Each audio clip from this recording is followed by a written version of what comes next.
Why is that still playing in the background? I don't hear it anymore. Okay. Hello, hello. Oh, I hear myself like talking in the background. Do you have the stream open in the back? I do not. Maybe my headphones are too loud. Let me adjust. I don't know if that's picking it up, but probably not. Yeah, I still hear it.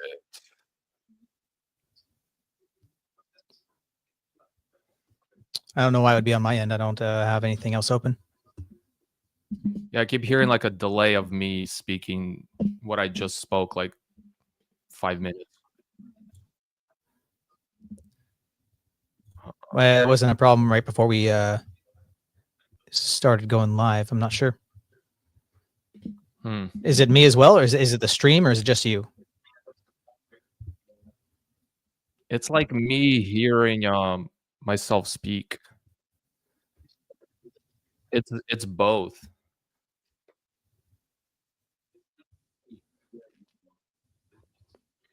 Yeah, I'm not hearing both. I don't know why I keep hearing it. Chat, do you hear it in the? Do you hear it live, or is it just on Val's end?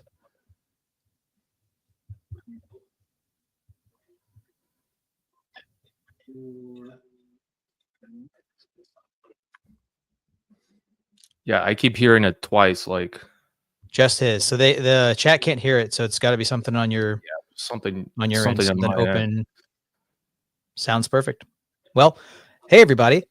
Sorry about the opening with technical difficulties. Val, you want to do a little bit of an intro? What we're doing today? Who we are? What's going on? Say hello to Fool for Christ. First time he's joined Val's stream. Hey, how you doing, buddy? Yeah, I keep hearing a double voice. I can only hear it. I hear it like very off of the distance, like your mic is picking it up, but I don't hear it. Can you try rejoining, Wes? See if it's yeah, no problem.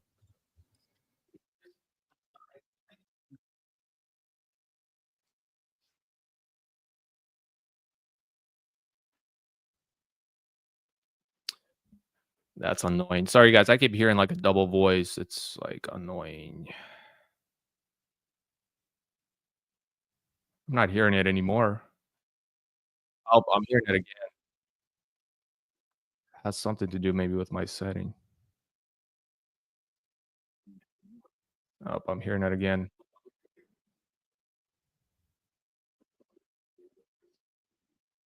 I don't have the YouTube up, guys. I'm not that stupid.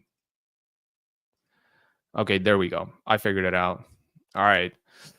It was like something was checked that shouldn't have been checked in my audio. Perfect. All right, welcome guys. Welcome. We got 21 people watching. All right, I guess let's do I guess tell this is your first time on the channel, Wes. So I guess tell them who you are and what you do and stuff.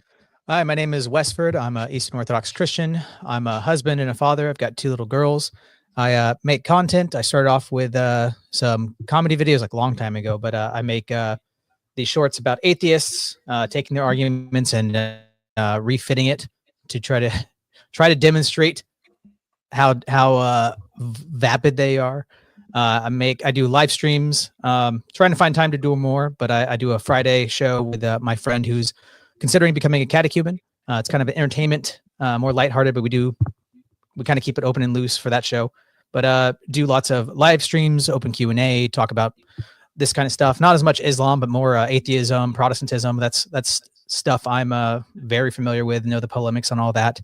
I'm working on a orthodox radio show right now with some friends. It's called EWBSX Radio. You can download the app. You can go to the on Google Play or on Apple, and you can go to the website EWBSX. That's me. That's who I am. Hello. Awesome. Do you want to drop the link to that in the chat, maybe? Yeah, you got. I'll put my channel, and I'll put the website for the radio. Okay. Yeah, I have your channel and all your stuff in the description, guys. We gotta get Wes to 1,000 subscribers. Yeah, I'm at like 850. Yes, you're almost there. You need 150 more, I think, or 149 or 148. So everybody that's in here, all 21 of you, go and subscribe if you're not already subscribed to Wes. We got to get him to 1,000 subscribers. All right. Yeah, there he is right there. Thanks, Superline. Appreciate it. Help me feed the kids. Help me feed the children. Help him feed his little kiddos. All right. So today we're going to be checking out a scandal that's going on in the Dawah community, the Islamic Dawah community, the apologetics sphere as a whole as well. By the way, I already see some ortho bros on my post today. I was talking to Wes about it, crying about this topic. Why are you doing this? This is such a waste of time. Well, no, it's not, Mr. Ortho bros. This is actually a perfect opportunity. By the way, like, some of you guys are probably joining my channel late, but early on, pretty much all I was doing was just a ton of polemics against Islam, because there was a mass conversion into Islam with a lot of young people looking for, religion, spirituality, and they were coming to Islam because it wasn't very liberal. It was, based, all this and that. So all I did was a bunch of polemics against Islam. So this is a perfect time to, kind of compare and contrast and do some polemics against Islam and show that, like, look, this is Islam. Also, this is one of the biggest Islamic apologists, sort of pop apologists in the online sphere, the apologetic sphere. And also, hopefully, people that are interested in Islam, especially young people that are trying to find their way, hopefully this pushes you farther away from Islam. And just don't. It's wild to me how people even consider Islam. Well, I mean, we were talking about before, like, a lot of young people. Seems a lot of gingers. I don't know if you noticed that, but like a lot of young ginger dudes seem to they see how terrible feminism is and modernity and the left, and they're like, well, I want to do not that. What's not that? Islam. Yeah. And that's where they end up. Yeah, I have noticed quite a few ginger, especially in the UK. Like, if I run into converts, or as they call themselves, reverts, they tend to be ginger bearded. So maybe that's, I don't know why that is. Maybe because it's easier to get married in Islam and nobody wants to marry a ginger freely. I don't know. Maybe that's why. But yeah, so to the ortho bros that are like, I'm unsubscribing. First of all, I don't care if you unsubscribe. And second of all, this is very important. This is a perfect opportunity to talk about Islam and to compare and contrast with Orthodox Christianity. And also, like, my channel is about apologetics. It's not just, Protestantism, atheism, and Catholicism, which I rarely talk about. It's a lot of Islam. So I don't know why, like, do you guys just want me to, like, talk about nothing but, like, Orthodox topics? But because all I do is essentially polemics and apologetics. So Islam is going to come up. So if you have a soft spot for Islam as an Orthodox Christian, first of all, I don't know why. And second of all, then just unsubscribe. So anyways. I mean, you don't have to like all of somebody's content to follow them or whatever. I don't know. Yeah, you can just, if you like the bashing on Protestantism or whatever, then, stay subscribed for that. Just don't watch the Islamic content. Oh, where is it? What's up, David? David Trunk. How you doing, buddy? Well, the thing is, Val's not a ginger, so he's not going to become a Muslim. Yeah, I mean, I have like a hint of ginger in me, maybe, but I think everybody does. Like, if you're like fair skinned, you have a little bit of it in you. I think. I don't know. But when I think of ginger, I think like bright orange. Val, subhanahu wa ta'ala, appreciate it. All right, so let's check out. You have to be like pasty, freckles, blisters. If you're a man, at least. I don't know why ginger women like absorbed all of the beauty from the men, and that the men look like little pasty. Sorry if there's anybody out there. I'm not trying to be rude, but yeah, y'all know what I'm talking about. Ginger men. Also, something wrong with them. What I know, I dated a ginger woman in high school, and they wear a lot of cover up. So without makeup, they kind of start looking like some of the men. To be honest, maybe it was just her. I don't know. Okay, let me share my screen here, and we'll just get into checking out some of this, and then we'll pause and comment on it.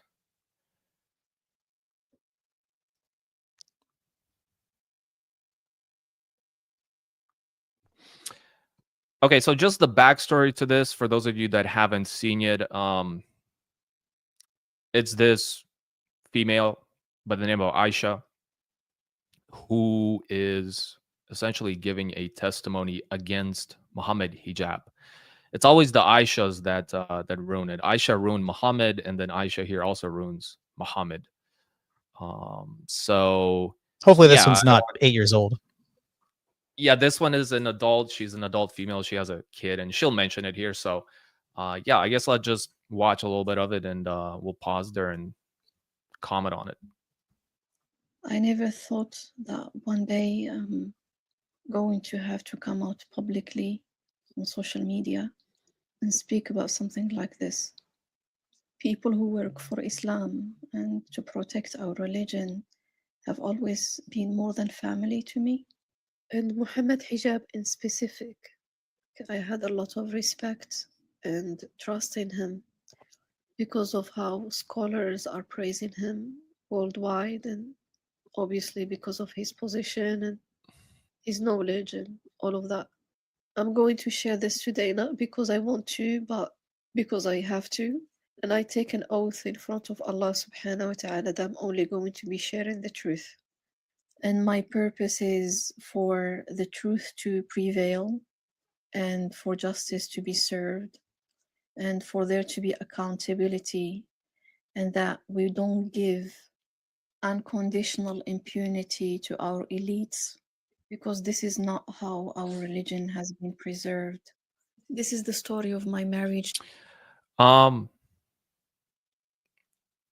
I don't, she's not exactly right there. I don't know. I mean, she should be knowledgeable. She engages in dawah, but she says we don't give privilege to the elites. Like, that's not really true at all. Like, the scholars make up Islam. Like, as a layman Muslim, like, you really should shut up. Right?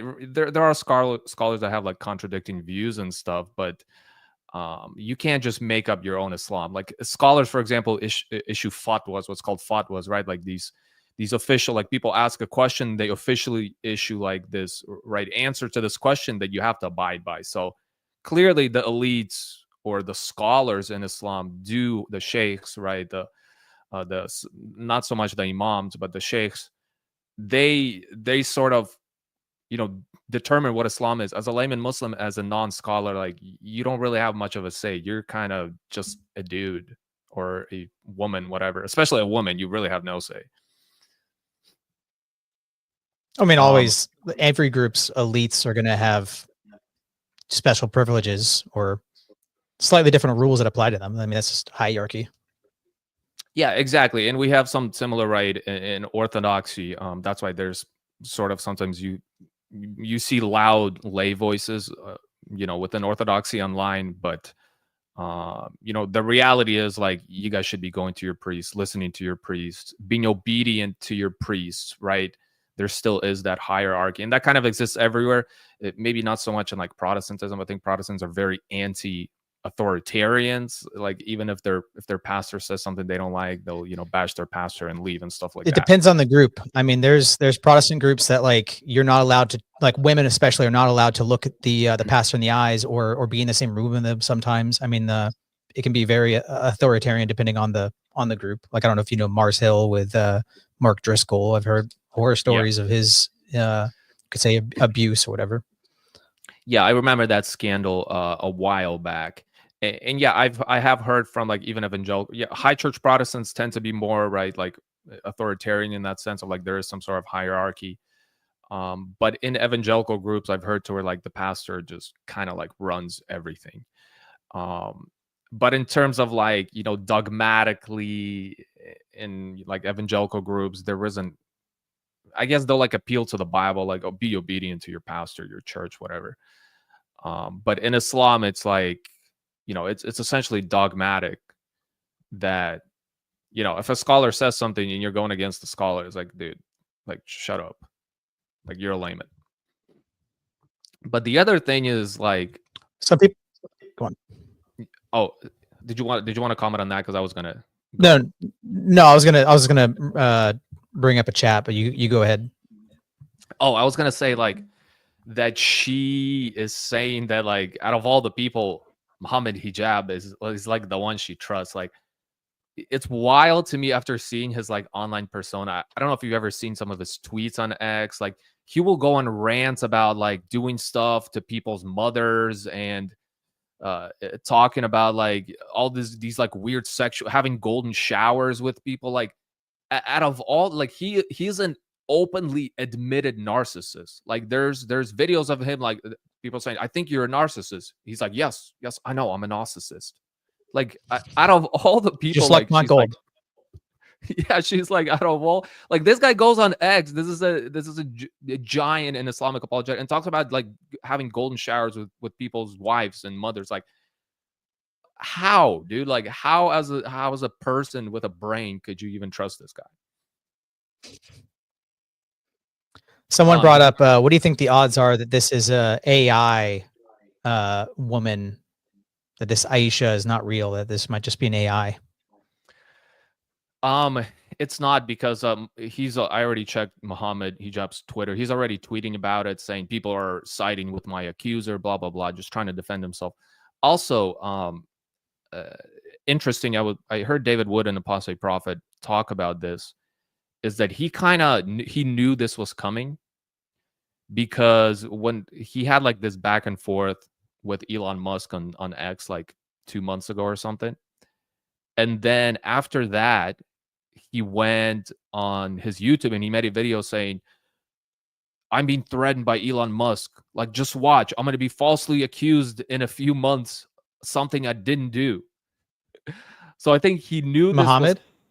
Mohammed Hijab. So he like made up like this, fabricated this story of that, like, this is all Elon Musk's doing like 2 months ago. And now he's like, oh, you see now, like, this like person's accused. This is all Elon Musk's doing. It's fall. Like, this guy is like, he's like insanely like just self-centered and like narcissist. Like, if I was to call somebody a narcissist, it would be this guy, dude. He's and he thinks people are like retarded. And to be fair, a lot of the ummah, or right, the Islamic community, eat this up. They're like, oh yeah, he told us 2 months ago. Hijab is not even qualified to lick the shoes of Elon Musk. Perhaps. Sheikh Uthman. Does Sheikh Uthman have like beef with Mohammed Hijab or something? Something I don't know about? So I'm not familiar. I know Sheikh Uthman. I don't know if you're familiar with Sheikh Uthman West, but he was a sheikh that essentially got into a similar situation where he stole one of his good friend's wives and married her as like a second wife, and then eventually divorced her because he got called out by that guy. It's more drama. And this is a sheikh, like a scholar, a sheikh. So Zina, yeah, Uthman Zina. How permissible is that in Islam? Is that them just taking power and like they're more man for it, or do they have more of a strict moral code? Well, in that situation, he couldn't do that because she wasn't like officially divorced. Like, they didn't break the marriage, the nikah contract, the marriage contract. The nikah is a marriage contract in Islam, and she already married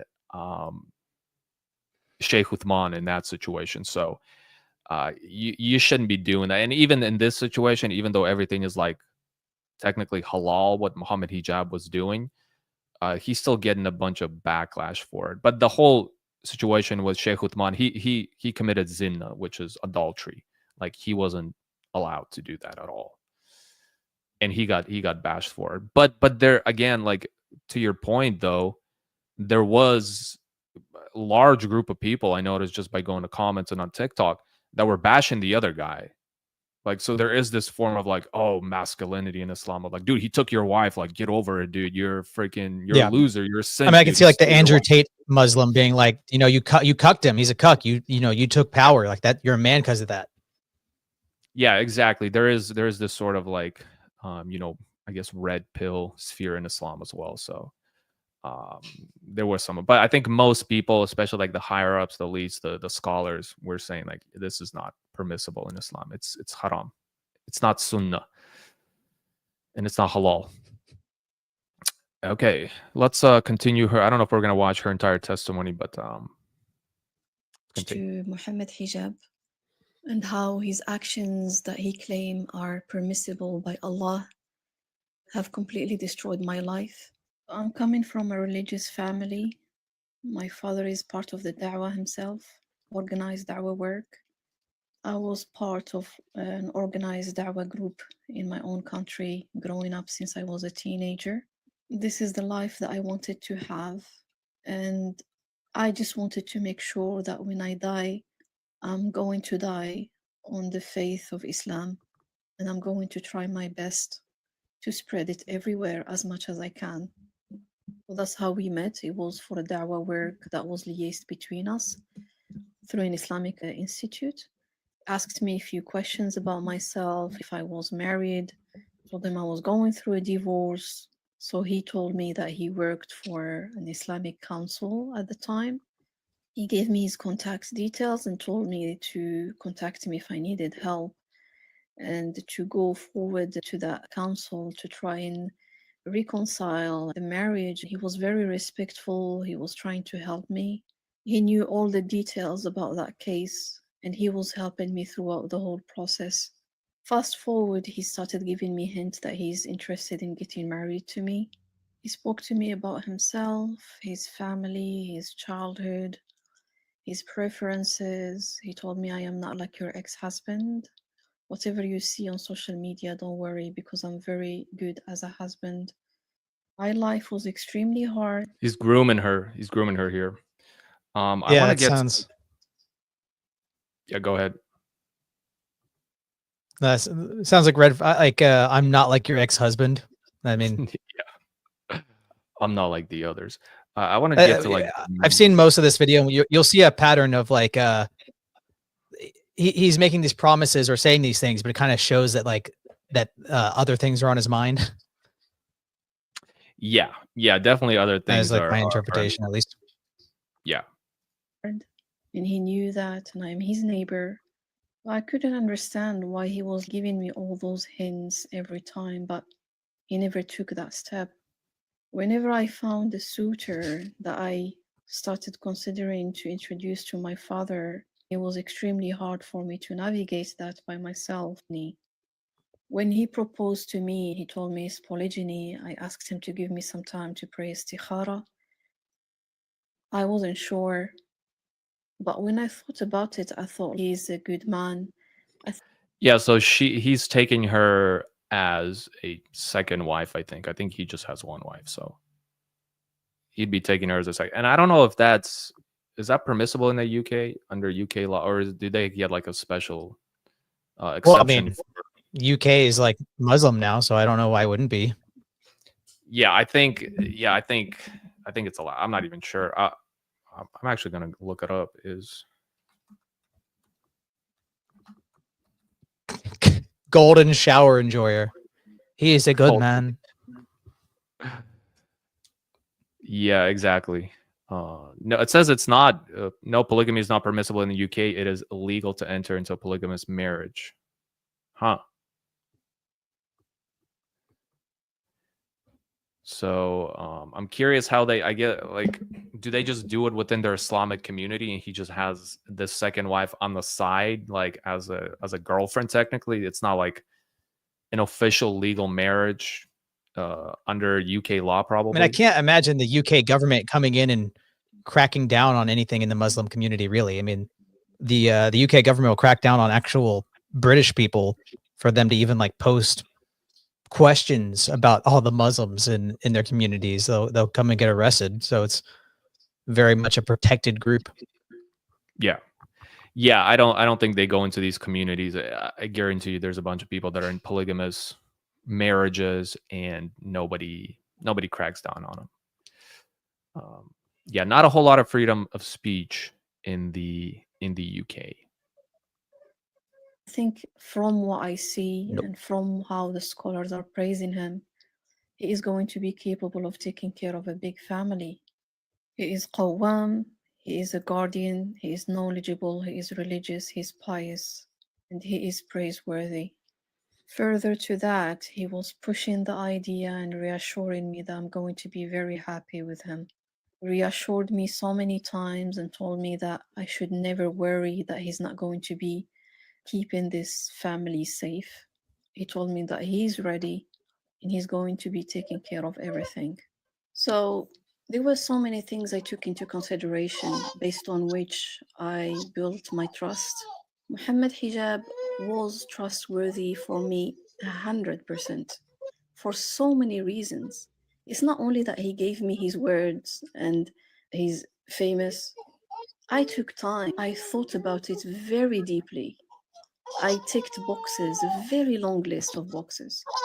His mother, his care of his family, the fact he was able to keep his family together for a very long time with his kids, and he memorized the whole Quran. He's in the front line of the da'wah. A very big, rigorous process that I took, based on which at that stage, whatever promise he would make, I would trust him. إن قالها فقد صدق.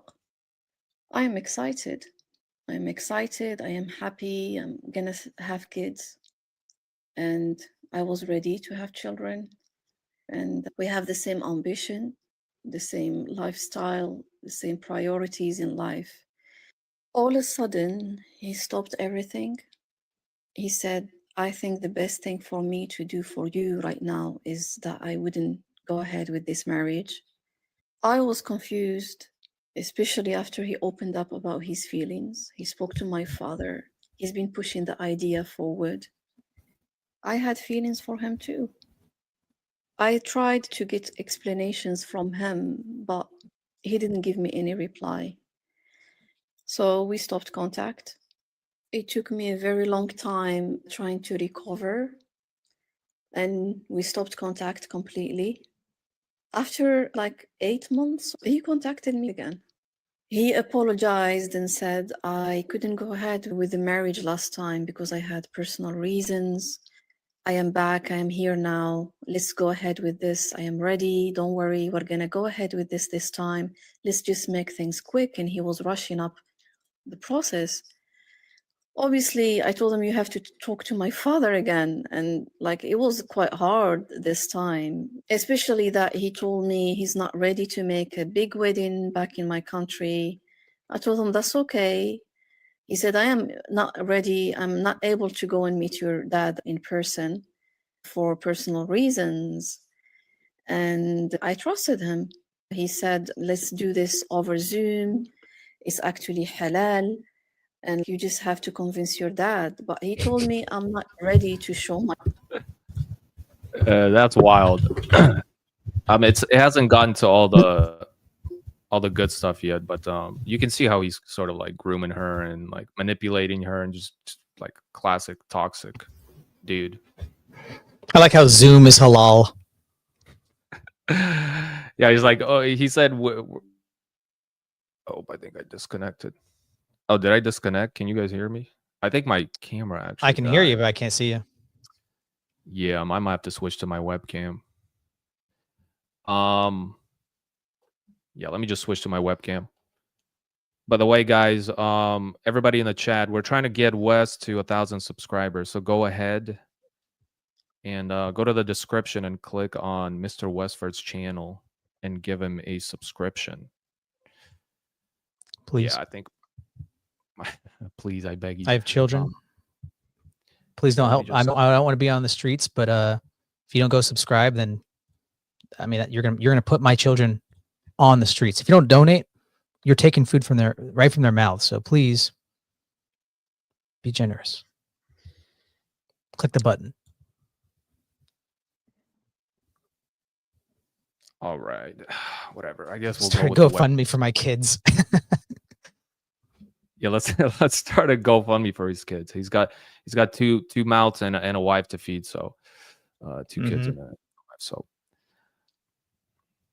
RC. By the way, RC, we might do that stream. RC is a friend. RC, we might do that stream on that reaction to the Ethiopian Tawahedo Orthodox Church guy and his conversation with Stuart Knetchel. I think that's how you say their last name.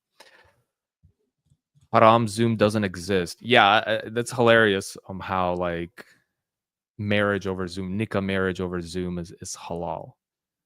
But somebody in here mentioned that the UK government doesn't actually like officially allow nikah marriage, like the Islamic marriage. They have to get like officially married, I think, under UK law. So it looks like a bunch of them are sort of doing it really behind the UK government's back, and the UK government's not really doing anything. Bunch of betas in the UK government. All right. Are you guys gonna address Roman Catholic apologists? I don't even know who this is. It's I don't know. It's a almost 6,000 subscribers. It's about the Filioque. Who's the guy, or who's the apologist? Duong? Yeah, I have no idea. I don't know. Oh, I know. So this Asian guy is a Harvard student. Does he address orthodoxy or something? Because I've actually seen this guy's channel. He has a video saying where we're wrong about it says we may have a made up doctrine about eternal manifestation. Oh, okay. So he's just addressing the Filioque essentially. Okay. So his issue is that through the Son part, like he thinks it's not eternal manifestation, it's actually origin from the Son and the Father. Yeah, I mean, just sounds like typical Filioque stuff, to be honest. Thomist. I mean, I haven't watched this 6-minute video. I'm just looking at little parts from it. Okay. Yeah, I mean, when they start talking about eternal manifestation, that's just them arguing against our position through the Son position. I don't know. Maybe we'll address it. Somebody says, will you react to the debate between David Wood and Alex O'Connor? That might be an interesting one to do on your channel, Wes, because that is sure an Gnostic versus, I guess, a Christian debate. I haven't seen it. I saw parts of it, but I haven't like fully seen the debate, so I don't. Really I haven't seen it either. I haven't seen any of it, but I can probably predict a lot of what's in it. Yeah, I mean, a lot of those debates don't cover new ground, really.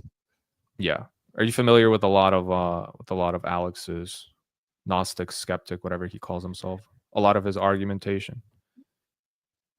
Some, yeah. I mean, he's a materialist atheist, right? Yeah, he. I don't think so. I'm not really sure what he is anymore. I don't know if he's like a materialist atheist. He has like interesting views. I think I would say he's like agnostic. But I'm curious to see, because if David sort of challenged him on a lot of the presuppositional apologetics. But I don't know. David usually engages in debates with Muslims, so doesn't debate atheists. Although I heard people saying that David kind of destroyed him, so I guess I'm curious to see. But anyways, let's continue with this video and see. My face. I was confused. I told him, my dad is not going to agree to this. My father told him that my daughter and her child go together and they are a trust around your neck, an amana. Told him, don't worry, they are going to be in very safe hands. He promised that he's going to be meeting my family later. My dad gave me the permission to go ahead with the marriage. After we consummated the nikah, Mohammed Hijab kept on reassuring me. So I'm they glad she had didn't their use the hard marriage. R there. So they had their marriage on Zoom, and then they met up and like Wait, really? They did? and they consummated. So they made up like to make it official, to seal the contract. They met up and had sex, and yeah, I mean it just sounds like I hope that it wasn't over sounds like, Zoom. yeah, it sounds like just have a virtual. That's definitely sex. haram. I don't know if it is actually. I'm curious. I don't know if virtual sex is. Well, I think you can't virtually consummate a marriage, but I think if you're married, you can probably do stuff over online. I mean, do with they each other. have any like chastity in marriage, or is it just like total open, whatever you want? I don't know. No, it's pretty much you do whatever you want. There is a verse in the Quran. I believe it's chapter 4.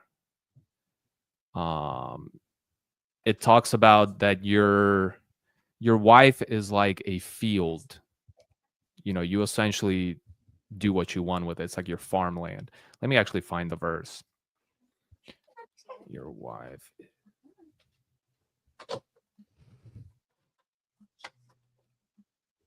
Yeah, and it's essentially talking about it's Surah Al-Baqarah 223. Your wives are like farmland. This is 2, so Surah 2, Ayah 223. Your wives are like farmland for you, so approach them, and they inserted like in parentheses, consensually. This is their manipulation of the translation. As you please. One party consent state. If I consent. It is essentially, it's a one party consent. Like I don't think there's a whole lot of consent on the woman's end here. And that's so essentially you can do whatever you want during sex with your wife or wives. That's Islam for you right there. Yeah, but this just reminds me of sort of like a loophole within Sunni Islam for muta marriage, because in Shia Islam they have muta marriage, but at least they're honest with muta marriage. Like they're just, it's a temporary marriage contract for like a month, 2 months, essentially a sex contract. And he's So it's like engaged. Legal prostitution. Like I have an Exactly. escort for 2 months and then it's absolved. Yep. It's essentially legal prostitution. And the Sunnis argued that this verse, I forgot what the word is for it. Essentially, that this verse was replaced or removed within Islam, and the Shias say no, it wasn't. Muta marriage is still permissible today. It's still halal today. But essentially, what Mohammed Hijab, what you'll see he proposes here later, is essentially muta marriage, but just like a Sunni halal version of it, going through like these various loopholes. Told me, look, I am here for this. There is nothing that could possibly make me act like those players or those men that are incapable or not going to preserve their families and so on. And he told me, regardless of what could possibly happen, I'm going to preserve this family. Gradually, the new rules showed. He's not going to speak to my family ever because he's Islamically not obliged to, he said. It's not necessary. It's going to give us more freedom. And he worked on convincing me of that opinion, Islamic opinion. I actually didn't even have to let them know that we did go ahead with the marriage. And that way we're going to have more freedom. Then he told me, look, let's just book a flight and go out of the country and just forget about that. Let's just have a good, free life. And you're not going to have to explain yourself to anyone. Most of the marriages break because of the in-laws. Let's just not add more in-laws in the picture. After the nikah, Mohammed Hijab wanted a sex marriage. there you go. I mean, that's essentially legal prostitution. Is that different from marriage? You're saying the difference between regular marriage and sex marriage? No, she's just kind of explaining it as sex marriage. Yeah, she's just explaining it as sex marriage, essentially because all he wanted was, to meet up with her and just have sex, like not actually take care of her, not provide for her kids, pay her bills and stuff like that. So not actually, be a husband, but just meet up for her and have sex. Just friends with benefits with a legal contract, so it makes it halal. Yep. Essentially, yeah. I mean, it's muta marriage, as the Shias call it, muta marriage, but she's just calling it. That's what I mean. Muta marriage is literally sex marriage. So, this is sad. People are saying this is sad. Yeah, there are people defending him, which is pretty silly, but also, yeah, she's kind of like the victim here. But to be honest with you, like a lot of it has to do with her. Things go both ways. Like her allowing him to like manipulate her constantly, trusting him 100% is wild to me. It's just wild to me how she was manipulated by him this way. So I think you think it's just all benefit of the doubt. He's well respected. He's famous. He must have good intentions.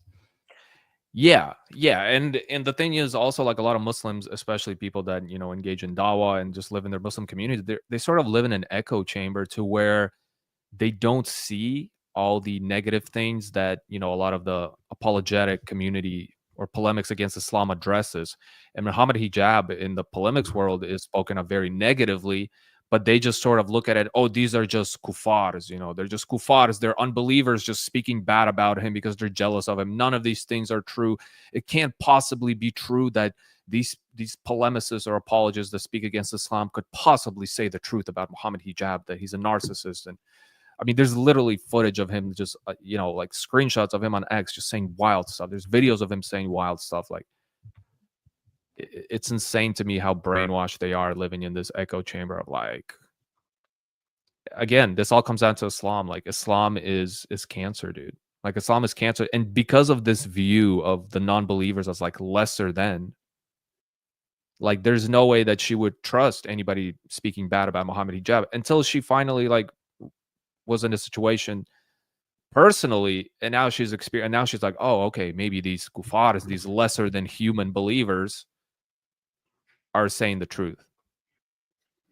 I know the Muslims say they believe in the Old Testament, but they believe in corrupted texts and all that. Do they believe all of mankind is made in the image and likeness of God? No, they don't. They don't. That would probably be haram in Islam, to believe that anybody is. So that's a corrupted text. Yeah, that's corrupted. I don't. There's not a single Muslim that would agree to that. There's nothing like Allah. Allah is essentially like untouchable from creation. There's some like Salafi school talk about Allah entering creation, but that's a whole other thing. But no. Yeah, I mean, yeah, that makes sense that that there wouldn't be an icon or an image of Allah because they believe he's totally transcendent, right? Yep. Even though we have these 99 names and all these attributes in his foot and all that doesn't really make sense with a totally transcendent. Yeah, but I mean, when you start talking about, the metaphysics of it, the Muslims just confused. Like, if I honestly, like, I rarely use essentially you believe in 99 gods. Then, like, are they, right. Are they, well, I mean, if their critique of us is 1 + 1 + 1 = 3, then I don't understand how 99 doesn't equal 99, right? Exactly. Yeah. It's like special pleading. Yeah, so when they're talking about the Trinity, when we engage in triadology, then yeah, I would bring that up. But like, it really goes over Muslims' heads when you have conversations with them. Unless you're maybe speaking with somebody that's like educated on that topic, they'll just be like, "What do you mean? It's just 99 names." No, they're just names, dude. Well, are they distinct? They're just names, dude. This is stupid. Do they actually reflect something tangible and like material and distinct about Allah, or is he totally transcendent? Exactly. I mean, so either you're in the same position that we are, right? You have these distinct 99, features essentially of all of these characteristics, or you have 99 gods. Like, you know. So, but yeah, that's a whole argument that tends to go over their heads. But in terms of like the Old Testament, usually, like, I've gotten Muslims to a place where, like, yes, the Old Testament is true, like everything in the Torah, especially, right, is true. But then I'll go to like these verses, like we're made in the image of God, or I'll go to some of the dietary laws that are in the Old Testament the Muslims don't hold to, because they sort of pick and choose dietary laws. Like they'll reject pork, things like that. But there's other dietary laws in the Old Testament. And then right there in this whole dilemma of like, oh, well, that was corrupted. That part was corrupted, which is just, cherry pick. It all totally agrees except for the parts that don't. Those are corrupted. Did you see what's his name? Super Lion's comment about the Filioque? I have not. What did Super Lion say? It was at 342. Do the Orthodox agree with this view? The Spirit is called the Spirit of truth, and Christ is truth, and so he flows forth from him as from God the Father.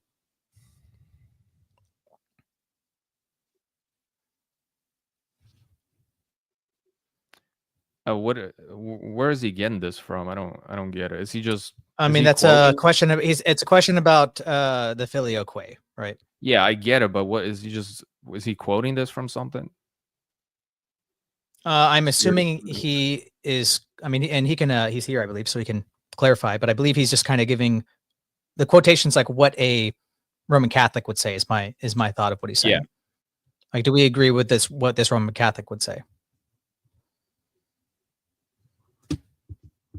No, I mean, the Spirit wouldn't be originating from the Son. I don't get how this.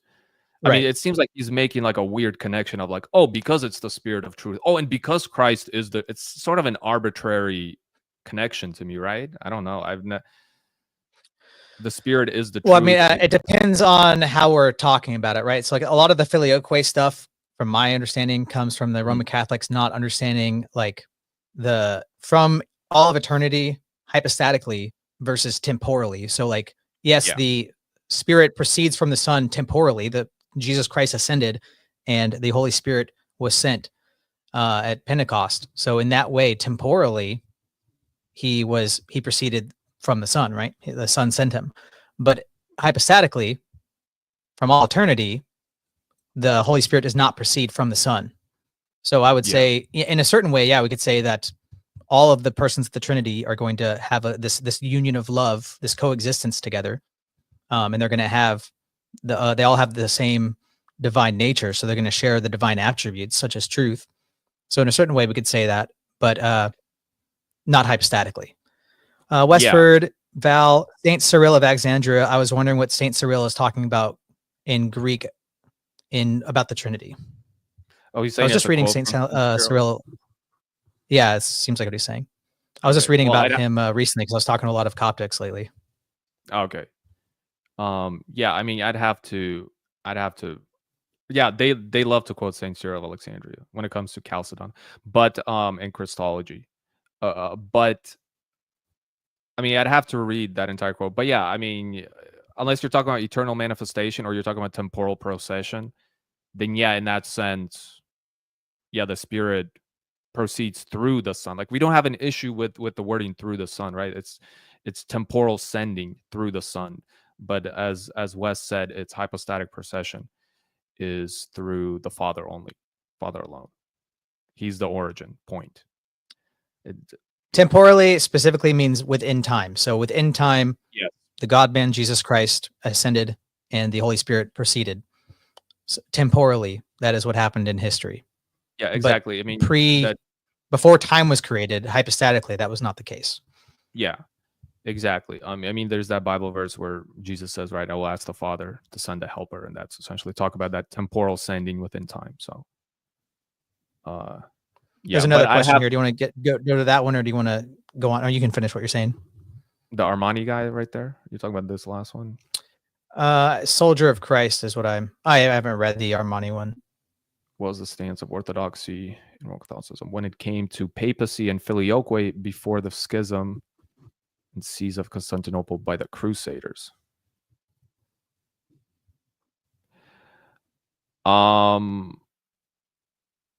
Before the schism, well, I mean, the schism started way earlier. It started with Charlemagne. There was already vast differences between the East and the West in like the 8th century. The seeds of it, yeah.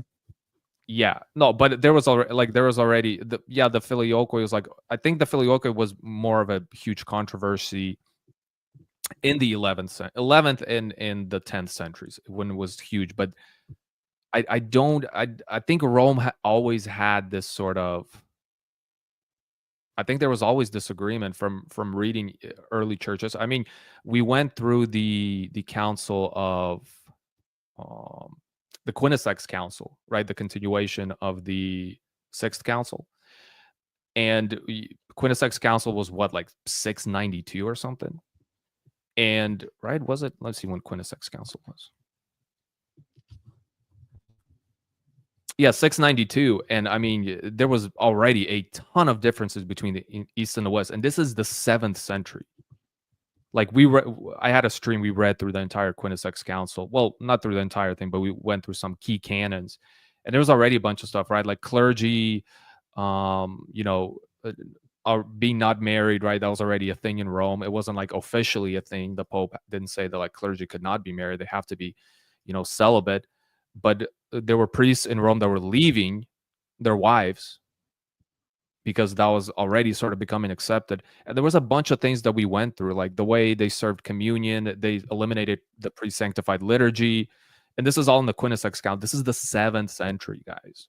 So there was already, like, the divide always existed. It just wasn't enough for a schism. So it existed for a long time. And so I would say the Roman see was considered the first among equals across the patriarchates, but that doesn't mean that they had supreme jurisdictional authority. They didn't have papal supremacy the way that the Roman Catholics do now. And even like I think it was Pope St. Gregory the Great would railed against the Filioque and even made like golden shields that had the creed without the Filioque, and that was in like the 800s, something like that. So they would go back and forth. One a pope would be very against the Filioque, and later on another pope would be very pro Filioque. So we looked at pre-schism Rome. In my view, was just Orthodox. They were Orthodox, an Orthodox see, and then they in 1054 is kind of the date we can point to say they broke off and became their own entity. At that point, that's when Roman Catholicism has its origins. I mean, obviously you can go before that and see seeds, the formation of the Filioque, it's spreading, it being combated against it, all these different things, and the Photius Council, all these different tensions. But that's when the official breaking of communion happened. Yeah, and Rome was always sort of. Go on. Yeah, I was gonna say Rome was always sort of unique. Like, it was always different from the East, but so were many of the other sees. But I think Rome was probably the most different. It was the Western See. So, but it wasn't like there wasn't anything enough for a schism. But there honestly, like, there was always disagreements. Like, starting from the 7th century, there was always disagreements. They were still, I would say, Orthodox, but there was already a bunch of things that, like, the Quinisex Council addresses that that Rome should not be doing, and Rome essentially accepted that. But that's a whole conversation. Ubi Petrus touches on this council as well in one of his articles or his blogs, but they accepted and then essentially rejected this council later. But yeah, I mean, I guess I would consider them Orthodox, but they were, like, just reading through the councils, like, they were always doing stuff that the East was like, no, this is you're breaking from the patristic tradition. Like, even early on in this, late 600s, 7th century. So, and then for Constantinople and the Crusades, I mean, the councils say that Constantinople is the second Rome. And that's because the political imperial power and Christian influence shifted from the See of Rome to Constantinople. That's where all of the imperial power was. And then the Fourth Crusade was when the Roman Catholics sacked Constantinople, making it weak and vulnerable. And then they accepted Uniatism, which is coming under the yoke of the Pope. And then the Muslims came and conquered in, was it 1456? So, I mean, we don't look at that very, very favorably. You'll see the meme of all the young Orthodox men like, Hagia Sophia and Constantinople will be Orthodox again. Yeah, that's the 15th. Yeah, the fall of Constantinople is a sad point in history. And who was the guy? Was it Mehmed the third? Yeah, he was a terrible ruler as well. Like everybody hated him. Even the Muslims hated him. Sultan Mehmed, I think it was the third or something. There's some pretty horrible stories from the Fourth Crusade, like Roman Catholic crusaders raping nuns on the altar and such. So yeah, pretty bad. Yeah, during the sack of Constantinople, you're talking about. You're talking about when the Crusaders during the came whole through? Fourth Crusade. Yeah, that was the Fourth Crusade. Yeah, and it was the fourth. Yeah, and they committed some heinous acts, but they did. I guess they apologized later for it. I don't know if that makes up for it. So I guess the Pope like apologized and he condemned, the acts of the Fourth Crusade. So I don't know if. I mean, the Crusades themselves are pretty crazy. Like the first one started, like 50, 60 years after the schism. And even then shows a huge break from the Orthodox Phronema in Rome, because now, like, if you just go and fight for Rome, if you go fight for the Pope and die, like the Pope looked over like a battlefield after everyone dead. And he's like, I proclaim them all saved and saints and they're going to heaven because they died for me. Yep. He essentially proclaimed everyone that went out and fought for the crusade as absolved of all their sins and their saints, and they get essentially automatic entry into heaven. I don't know if they avoid purgatory. What is it called? Purgatory. Yeah, I don't know if they avoid purgatory, but yeah, the Pope essentially. But had they really formalized any view of purgatory by the First Crusade? I don't even know. There was. I think there was. I think they already had some sort of view, but that was already sort of very early Middle Ages, so maybe not, because purgatory is, very Middle Age doctrine. Okay. Anyways, the Superline, you keep bringing up. It sounds like you're talking to a lot of Coptics as well. You keep bringing up Saint Cyril in this story. That's a whole other conversation, because the Coptics Orientals love to quote Saint Cyril when it comes to Christology and their Miaphysite position, but that's a whole other conversation that I don't really want to get into. So let's continue with. Before we go, the Second Council of Lyon in 1274 is when the Catholics formalized purgatory. Go on. Okay. So early Middle Ages then. Okay. Said hotel marriage. I didn't stop there. There was more to come. He told me, listen, just act like a girlfriend. We're going to have like a boyfriend-girlfriend relationship. Don't worry, it's halal. We're married now. He wasn't asking about my rent, my provision. He never asked about those and never offered to pay for them. Then he went on a trip, a da'wah trip, and he told me that he was not ready to argue about my family situation. He said, don't worry, just delay it. We're going to talk about it when I come back. So we carried on. We had like interactions like a husband and wife. And I was waiting for him to come back in order for him to talk to my family and get their blessings. And I told them, my father is going to ask me now if we did go ahead with the marriage. I have to give him a reply. He told me, just lie. Delay it. Tell him we didn't go ahead with it yet. I was stuck because I can't talk to my father and tell him, well, the man I told you to blindly trust and sign a contract with him for marriage doesn't want to talk to you because he's Islamically not obliged to.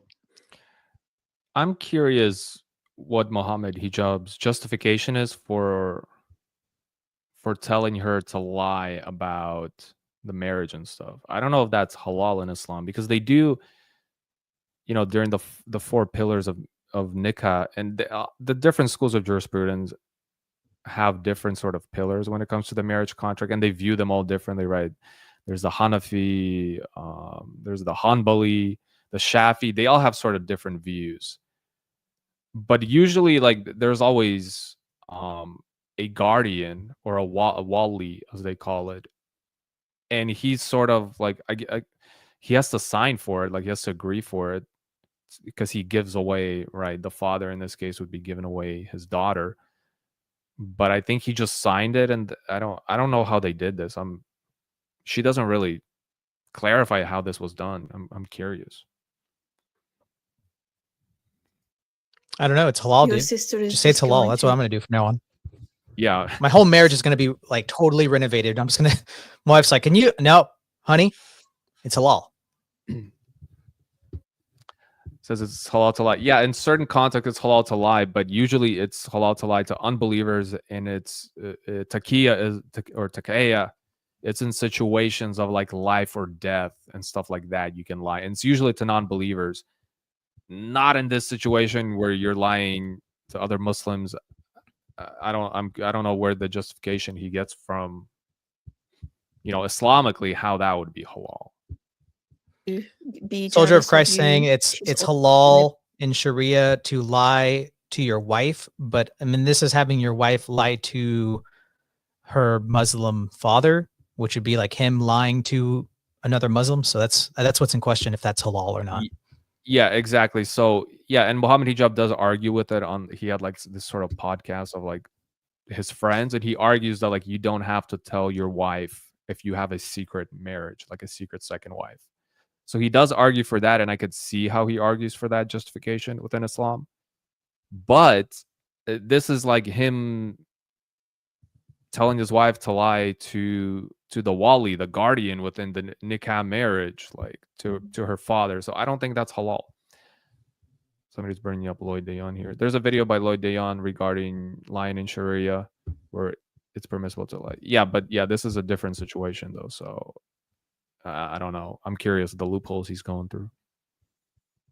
never been married before. It's halal. There is nothing wrong with it. Why are you making things difficult? Don't worry, I'm going to try not to get you pregnant. This is a real relationship. I'm going to keep this like this for the rest of our life. I told him, are you going to change this for what you promised me at a later time?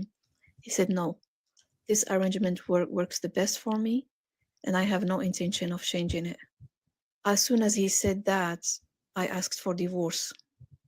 He confirmed that he had no intention of paying the bills or the rent.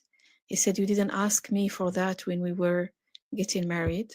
He said that he just wanted to have full discretion. Everything is up to him. He will never change the hotel ever. He will never speak to my family ever. He's not going to be paying for anything. And we're not going to have kids. Not going to be taking care of my daughter. Nothing. We're never going to have a home. Every word he uttered was trauma for me. Every single one of them harmed me. Everywhere? Carved wounds inside me. When he said the word "and," halal. Don't even say halal. Oh, don't even say it. Those filler words. This is hilarious. Like, yeah, essentially like they're meeting in a hotel, and he just having sex with her, and then he's like, yeah, go and do your thing, and I'll just go do my thing. Like this, it's just prostitution. Like, I don't know. Just he has a girlfriend on the side. Like, he's cheating. It's just halal cheating. Well, she said he wasn't paying rent or utilities, but then she mentions like they were living in hotels and stuff. So I don't really feel like maybe it's just when I hear rent and utilities, that doesn't sound like hotel. But somebody said if in Islam, if a man says I divorce you 3 times, like Beetlejuice, then the marriage is just over. But the Aisha here is saying I'm asking for a divorce. Does that mean in Islam can she desire a divorce, but if the husband doesn't want it, then that's the husband's say? Does she have any authority to actually engage in divorce? Yeah, the husband can essentially reject her divorce. But she does have some say, some grounds for a divorce, but the husband can just utter the certain word like 3 times and he gets a divorce, but it not on the woman's side. The woman has to have like reasons for that divorce. Yeah, triple talaq. So it's a lot easier for the guy to get divorced, not so easy for the woman to get divorced. I wonder if they're like, if you have like any kind of elaborate way of getting around, like the woman records him and then just gets him to say the words, I divorce you. She just like splices them together and plays it 3 times. And then it becomes so the magical incantation is, enacts its work. I think that would be halal. I think she could bring that up in Islamic court. Yeah. Or before a sheikh. Yeah, she needs to get more creative. Get a tape recorder. And she would get that divorce real easy. Yeah, I mean that would be. I don't know why that wouldn't be halal, because Islam is very like, legalistic in that sense. Y'all see Sam running from Jay?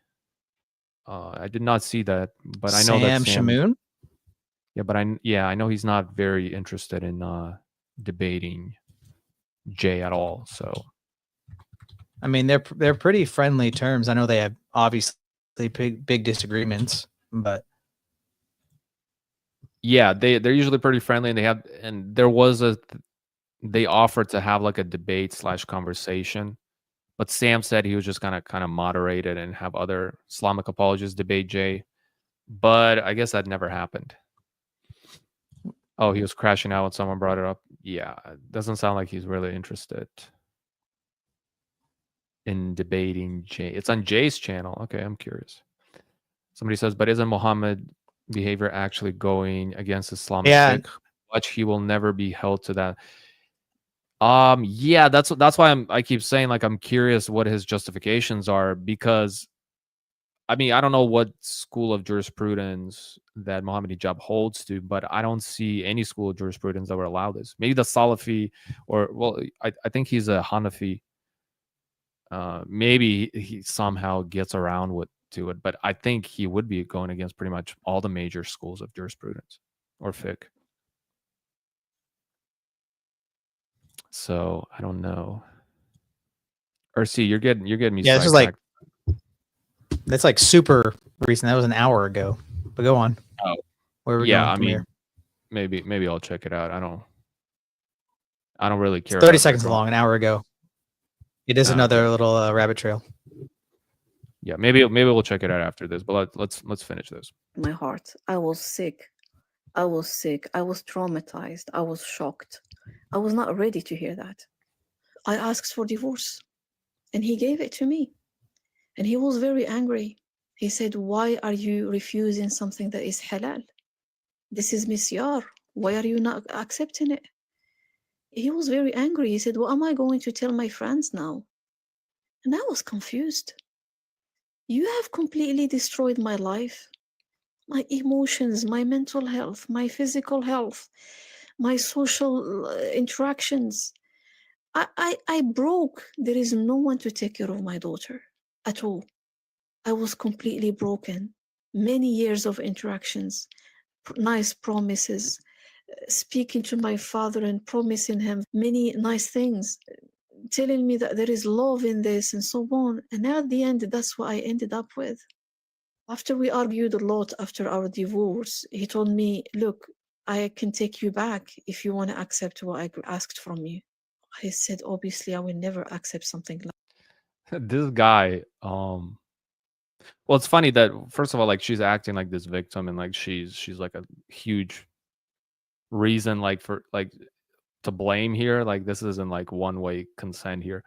But he's like, after all this, like, he said, oh, I'm never going to change these arrangements. We're going to continue to meet in a hotel, and just, you're going to be like my girlfriend. It's going to be a sex marriage. Not going to pay for anything. Not going to take care of your daughter.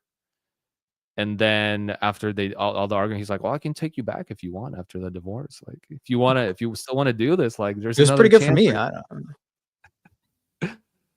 I mean, this guy is like, he's such a it's like just like a classic example of like it's like a toxic, narcissistic, like, dude. Wild. Well, like, two things there. He said, this is halal. Why are you not accepting it? Do you have to accept everything that's halal? Like, everything this buffet is halal. You have to eat it all. It's halal. Why aren't you eating it all? So, I mean, that sounds a little, I mean, maybe it's like different because it's a sham marriage. It's a marriage mirage or whatever. But, and then her reaction, like, I was totally destroyed. It wrecked me physically, all of my social interactions. It ruined my life. This whole video got me the impression that this is very vapid, just a sex, nothing, like there's no, I mean, they said they had feelings for each other, but they're just meeting up at hotels and shacking up. Like that doesn't sound like something that your whole, it sounds very codependent. Sounds like she just completely codependent on him. If him leaving completely ruins her every interaction. Yeah. And well, I think it just emotionally probably destroyed her. And she also mentions that it did ruin because she did have a suitor before him, like somebody that was willing, to marry her and take care of her family. That's right. And Yeah. she does mention that later. And I guess that kind of, pushed the suitor away because she agreed to go with this famous apologist, Mohammed Hijab, who just wanted to bang her. Yeah, and he's sort of like using, it sounds like when she's saying, he keeps saying it's halal, why don't you accept it? He's just like, it's kind of typical like manipulation where you're in a sort of a position of power. You're this, known individual. You're big in the, the scholarly circles and stuff within a religion, and you sort of use it, and abuse it. Like, we have a lot of scandals in the Catholic Church with priests and stuff like that. But it sounds like that's what he's doing. Like it's halal. You got to do it. It's not a sin. Wild stuff. And this is, I don't know how much this is going to hurt his reputation, but I guarantee you it's not going to hurt it much. Like this is what next to special Ali people Dawah, are defending him. Mm-hmm. Yeah, next to Ali Dawah, this is like one of the biggest apologists in Islam. Like a bunch of young people follow them. And a lot of the scholars, by the way, and to be fair, a lot of the scholars, like actual scholars in Islam that, go to Islamic schools and they get degrees and they're official Islamic scholars, which Mohammed Hijab is not. He's sort of a secular scholar. He's finishing his doctorate at a secular university. They critique these guys. They say, don't follow these guys. So to be fair, I guess she's referring to some scholars that, kind of liked him and spoke highly of him. But I know a lot of scholars that I've, watched that say like, these guys are just pop celebrity, they're pop apologists, they're celebrities. Like, don't listen to these guys. Wild stuff. Like that. I couldn't even believe that he was asking me something like that at all. I was sick. After some time, again, during my iddah, he told me, okay, look, I'm going to fix up everything now. Going to involve your family and all those things that we agreed to. I couldn't trust him anymore. I contacted the sheikh and I was like, I really don't know what I have to do. I don't know whether or not I have to trust him anymore. In our final interaction, he was like, look, that arrangement of meeting in hotels is what I was looking for. And I thought you are the best suitor for that kind of marriage. It is halal. And that's the only arrangement that works for me. Essentially, he's like, you look like you could be a good whore, and that's the kind of marriage I want with you. You're going to be my whore, and that's it. And I'm yeah, really basically, sorry, yeah, you're the prettiest whore on the street, and I want you, baby. Yeah. He called it sex marriage. He called it a boyfriend-girlfriend relationship. And all of these things were mentioned after he got married to me. After he dragged me emotionally for years. For him, I was giving up on so many real options for marriage. I wanted to have kids. I wanted to take care of myself. I needed guardianship, me and my daughter, because I can't play both roles. I was struggling a lot. This is the guy I got married to, and I thought, alhamdulillah, finally I am safe. Mohammed Hijab was the only man in this country I could ever possibly trusted this much. He knew everything about my life. He was a role model.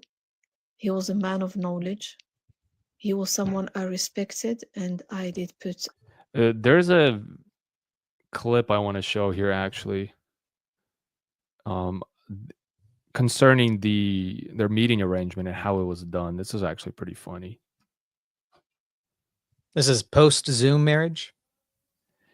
Yeah, this is post Zoom marriage. Let's see. Halal post Zoom marriage. Sorry.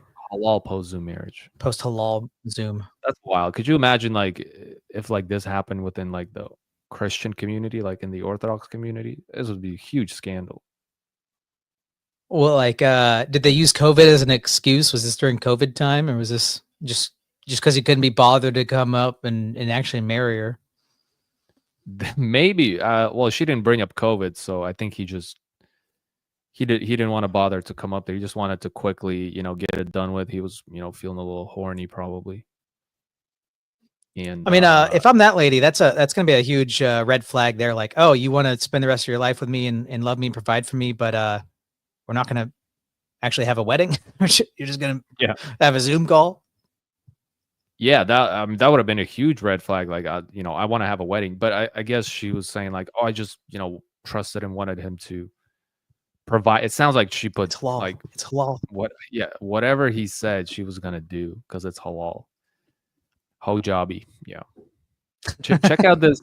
Check out their meeting arrangements, like how this was done. Like, this is just imagining this in my head is hilarious. When a man of influence hides behind false oaths, auto-deleting messages, wears a mask to a hotel, and tells a woman. This guy said that Mohammed Hijab, in order to hide his identity, when he would go into the hotels, Mohammed Hijab would put a mask on.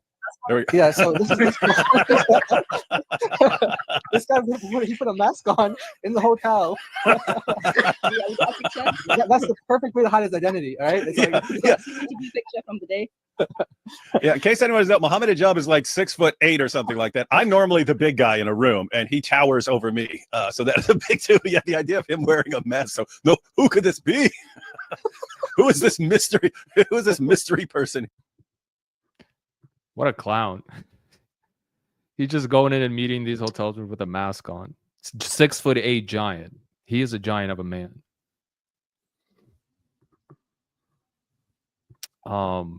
Yeah, that's an interesting. So yeah, I mean, just that right there, like, we should tell you, like, this guy's not serious. Like, he doesn't even want to be seen meeting with, his wife, essentially his second wife here in a hotel room. So he's like coming in a like, I'm curious, like, once in the hotel room when they would, shag, like, does he still wear the mask? Like, he's just he's wearing the mask the whole time. It's halal. The mask is halal. Yeah. I'm curious. Yeah, he's like, it's halal. The mask is halal. I don't have to show my face to you. Interesting stuff.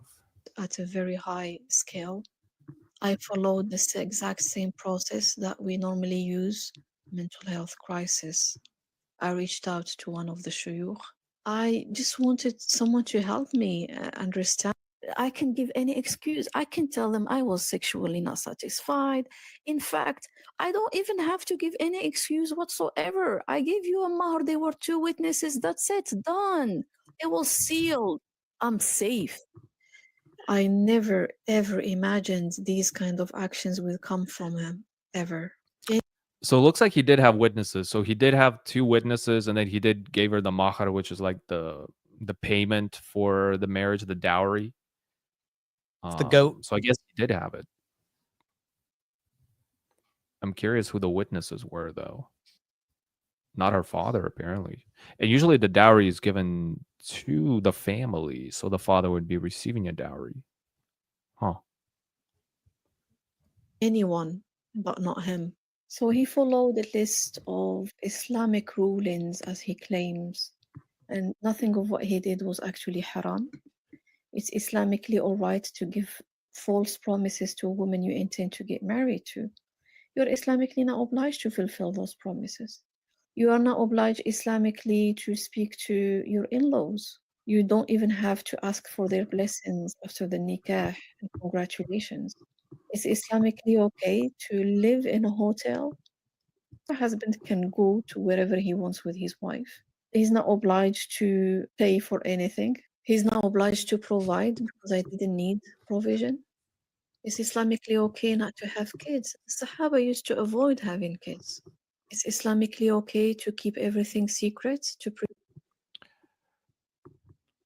No, it's high key prostitution. It's not low key prostitution.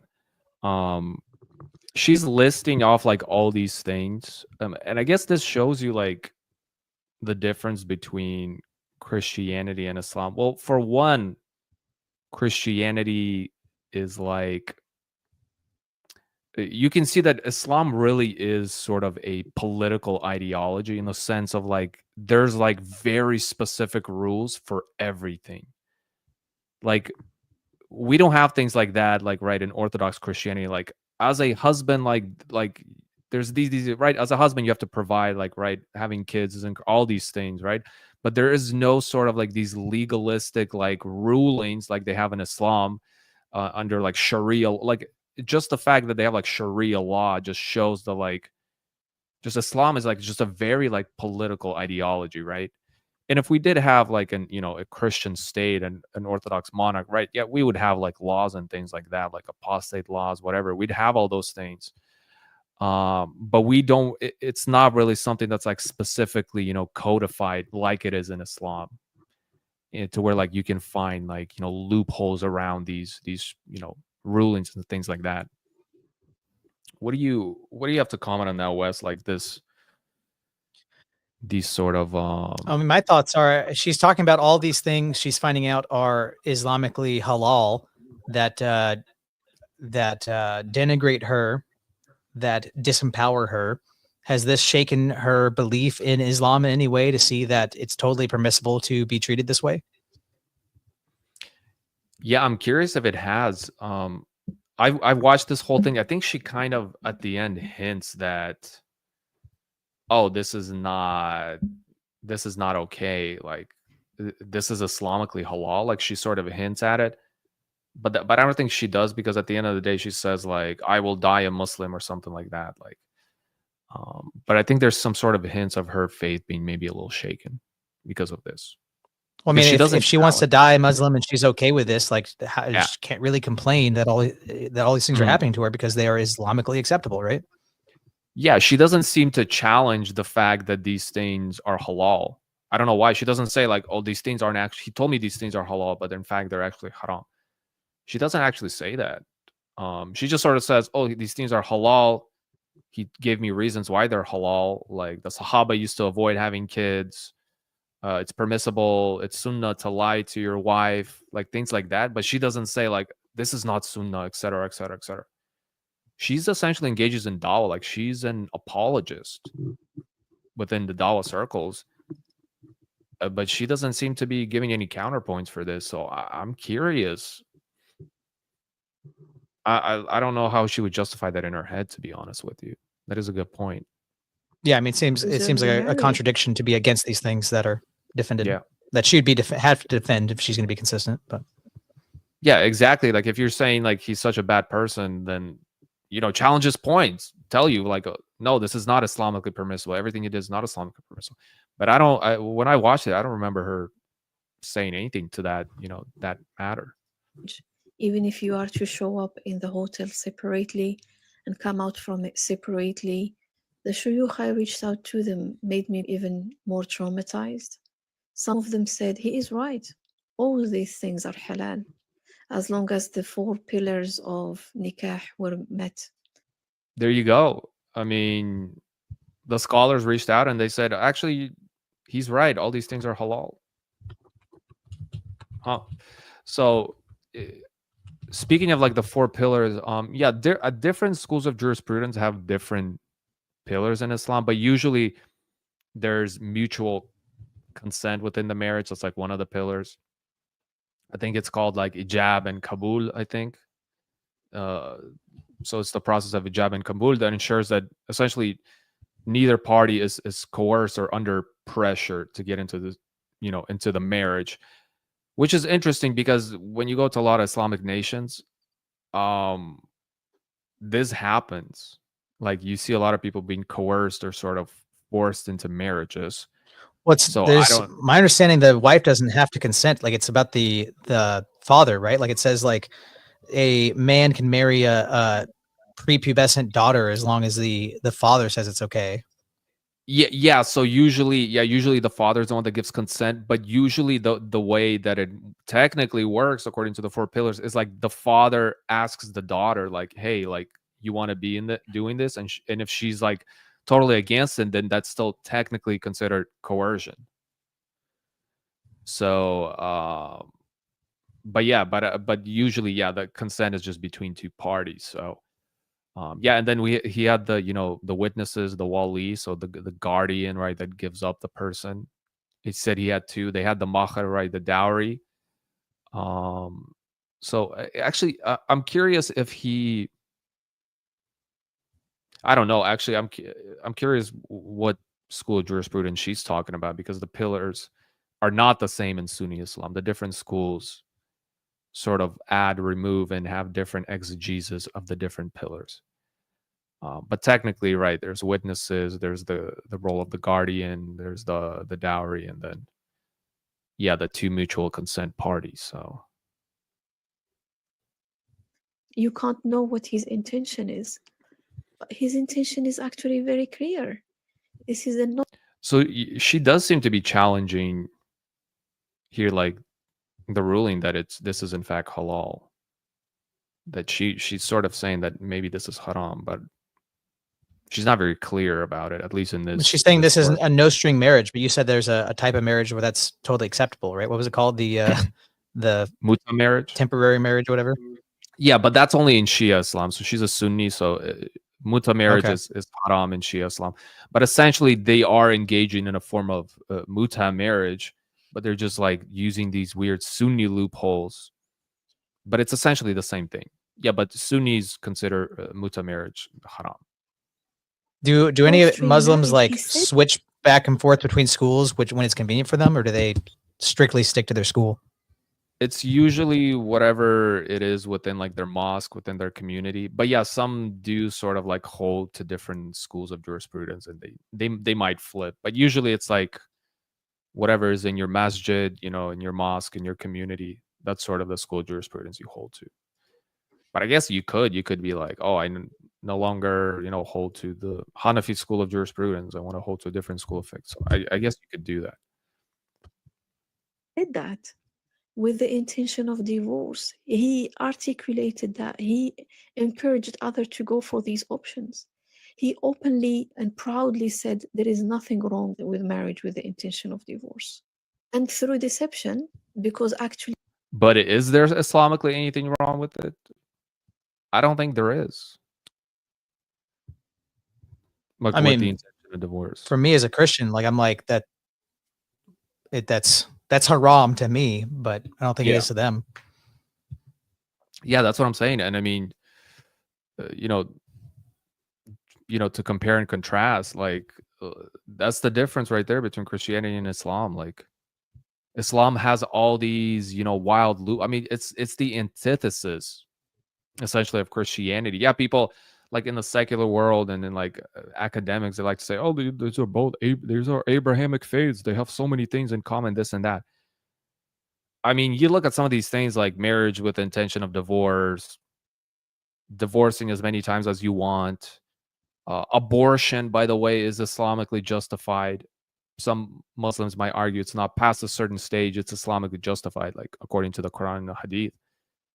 So, I mean, it really is the antithesis of Christianity. Like a lot of these things are just like literally the opposite. It's the Antichrist. A man is not obliged to Islamically fulfill his promises. There were no actions taken. I asked for help. I wanted these things to be resolved between scholars. I asked for justice. I wanted there to be actions taken. I was harmed. My life was harmed. He completely destroyed me and he was proud of it. Our elites and people who are at the front of this work, they have to be held accountable. It's the silence of scholars and lack of accountability and complete scrutiny that creates monsters.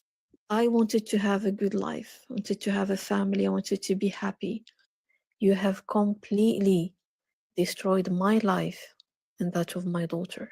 All the ambition and emotions and dreams I had for religion, I wanted to be part of. Everything that I wanted in my life, that is completely destroyed because of you. I do ask Allah subhanahu wa ta'ala to be the judge. And Islam. Yeah, it's funny. It's not like just him, it's Islam. Yeah, it literally is Islam, and she does in fact critique the scholars. She's saying like the scholars allowed all this. They said it's halal. Like nothing he did was Islamically not permissible. But then at the end, she's like, "Oh, but like I still ask Allah Subhanahu wa Taala to be the judge here." Like, I mean, that's insane. It's all to me. halal, so you know what Allah thinks. Yeah. If it's halal, then Allah allows it. Allah is allowing this then. I am never going to forgive you. Every breath. Which, by the way, is another thing in Islam. Like, you're not obliged to like forgive people. Again, quite the opposite it's in not Christianity. not a big thing for them, right? Well, Yeah, because I don't- Allah, there's no real metaphysical justification for Allah to be love or being a loving God. I mean, the only way he could be a loving God is if he eternally loved himself, right? So Mhm. he would just be an eternally narcissistic God. Yeah, which right, and we have instead we have that relation between the Father and the Son. But yeah, essentially, yeah, like you don't have to be forgiving. Yeah, there's Allah is never really described as loving in any sense. That's like a very foreign concept to Muslims for Allah to be He's a powerful. loving God. Yeah, he's powerful and he requires obedience. Loving, like no, not at all. Obviously, in Christianity, we have to be forgiving. Or for example, like the concept of hate. Like in Islam, it's totally permissible to just just hate individuals, right? Because there's no concept of image bearers of Allah. They don't have that concept. So, you don't have to love another individual, especially if it's a kuffar, a kafir, right, an unbeliever. You can hate them. It's encouraged. Like I hate these people. I hate this person. A little bit different in Christianity, right? Because we're, no matter what, we're all image bearers. So, we're commanded to be loving. Right. And So, hate and anger for a Christian is meant to be directed at our own sin, at our own passions. Yeah. Yeah. Yeah. We hate the sin. Yeah. Doesn't exist in Islam. I mean, Islam is like just the fact, like the people actually like bring up these things like, oh, Islam and Christianity are like so similar, like the Quran is like a lot of like what the New Testament, the Old Testament is like, dude, like, no, it's not. Like, it's not at all. I mean, I know Muslims like will like go out and like to clubs and like party and do all this stuff. And then they'll be like, but I go to the masjid, I do my dua, I do my prayers and stuff like that. And they're like, okay, as long as you don't leave that. Because there's this concept of like do more good than bad. So it's like I did a bunch of good during Ramadan, for example, for 30 months. I was such a good Muslim. Oh, for this next month, I'm gonna slack off a little bit because my good deeds are already weighing them out. I think lifetime they're outweighed my bad deeds. Like just wild form of thinking to me, dude. Legalism. Yeah, it's extremely legalistic. The hadith of the 72 virgins is so lust-driven also. Yeah, I mean, that hadith, I believe, is weak. I believe it's a weak hadith. It might be Hassan. It might be good. I believe it's a weak hadith. Or it might be a Hassan hadith. But it does come from an ayah or a verse in the Quran. So Well, it's not that weak because that's why all the gingers are converting. That's true. Well, the thing is, like, that very specific number that the hadith mentioned is a weak hadith, but there's constant promises of hudis, is what they call them, very similar to the word whores. Hudis in Jannah, in heaven. You get, endless amount of virgins. And by the way, they're like transparent virgins. I don't know why that's like a thing. Like they're so white that transparent. Like, I guess in Muhammad's day, they thought that was like hot if a girl's like so white and transparent. I didn't real. Is that why some Black Americans convert to Islam? They want their snow bunnies. Could be, yeah. They want those like those Lebanese, those Syrian snow bunnies because they tend to be very white, and you'll find a lot of Syrian ginger. So maybe, yeah. And then you get young boys. That's another thing. You get like serving young. It doesn't clarify what the young boys are there for, but they're there to serve you. They're just there. It's halal. It's halal. Yeah, they're halal. Do whatever you want with it. Kind of weird. yeah, I mean the Islam. I mean, it just reminds me a lot of Judaism. We were talking before the stream of like all these like loopholes to like get around essentially what they consider God's law. But they're using like these loopholes like to trick like, oh yeah, you said these laws, God, but I'm gonna use these loopholes and do things that's halal. Like yeah, like the Yeah, Jews I do mean it. that's a good point. Like the Andrew Tate's like we're trying to combat all the wokeism and the LGBT stuff, but in paradise, it's fine.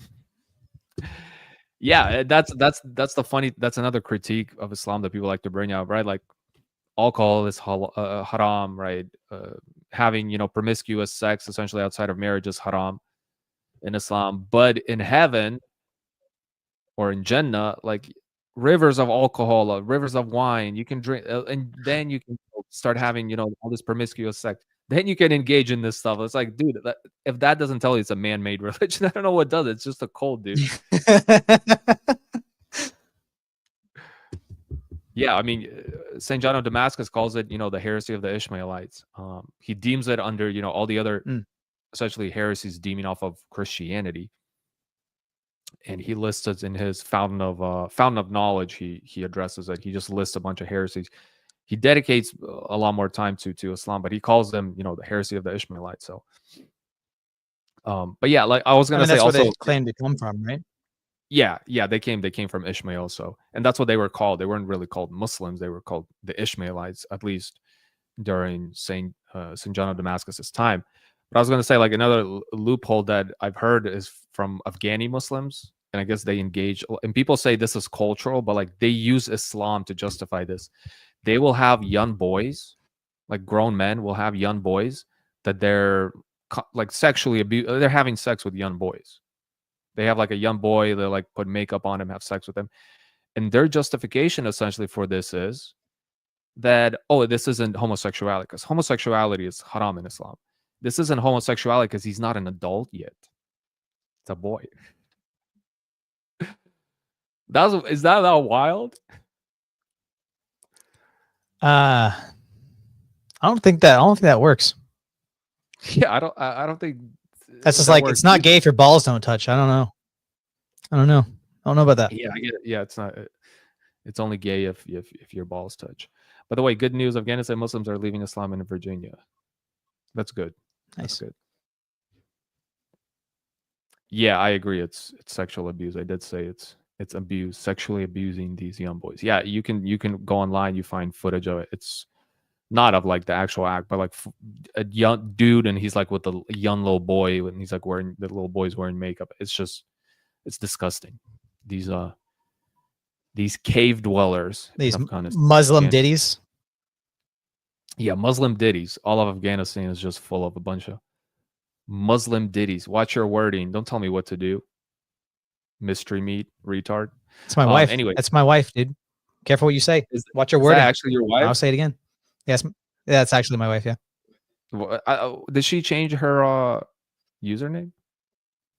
Yeah, she changes every so like Mrs. something. Oh, okay.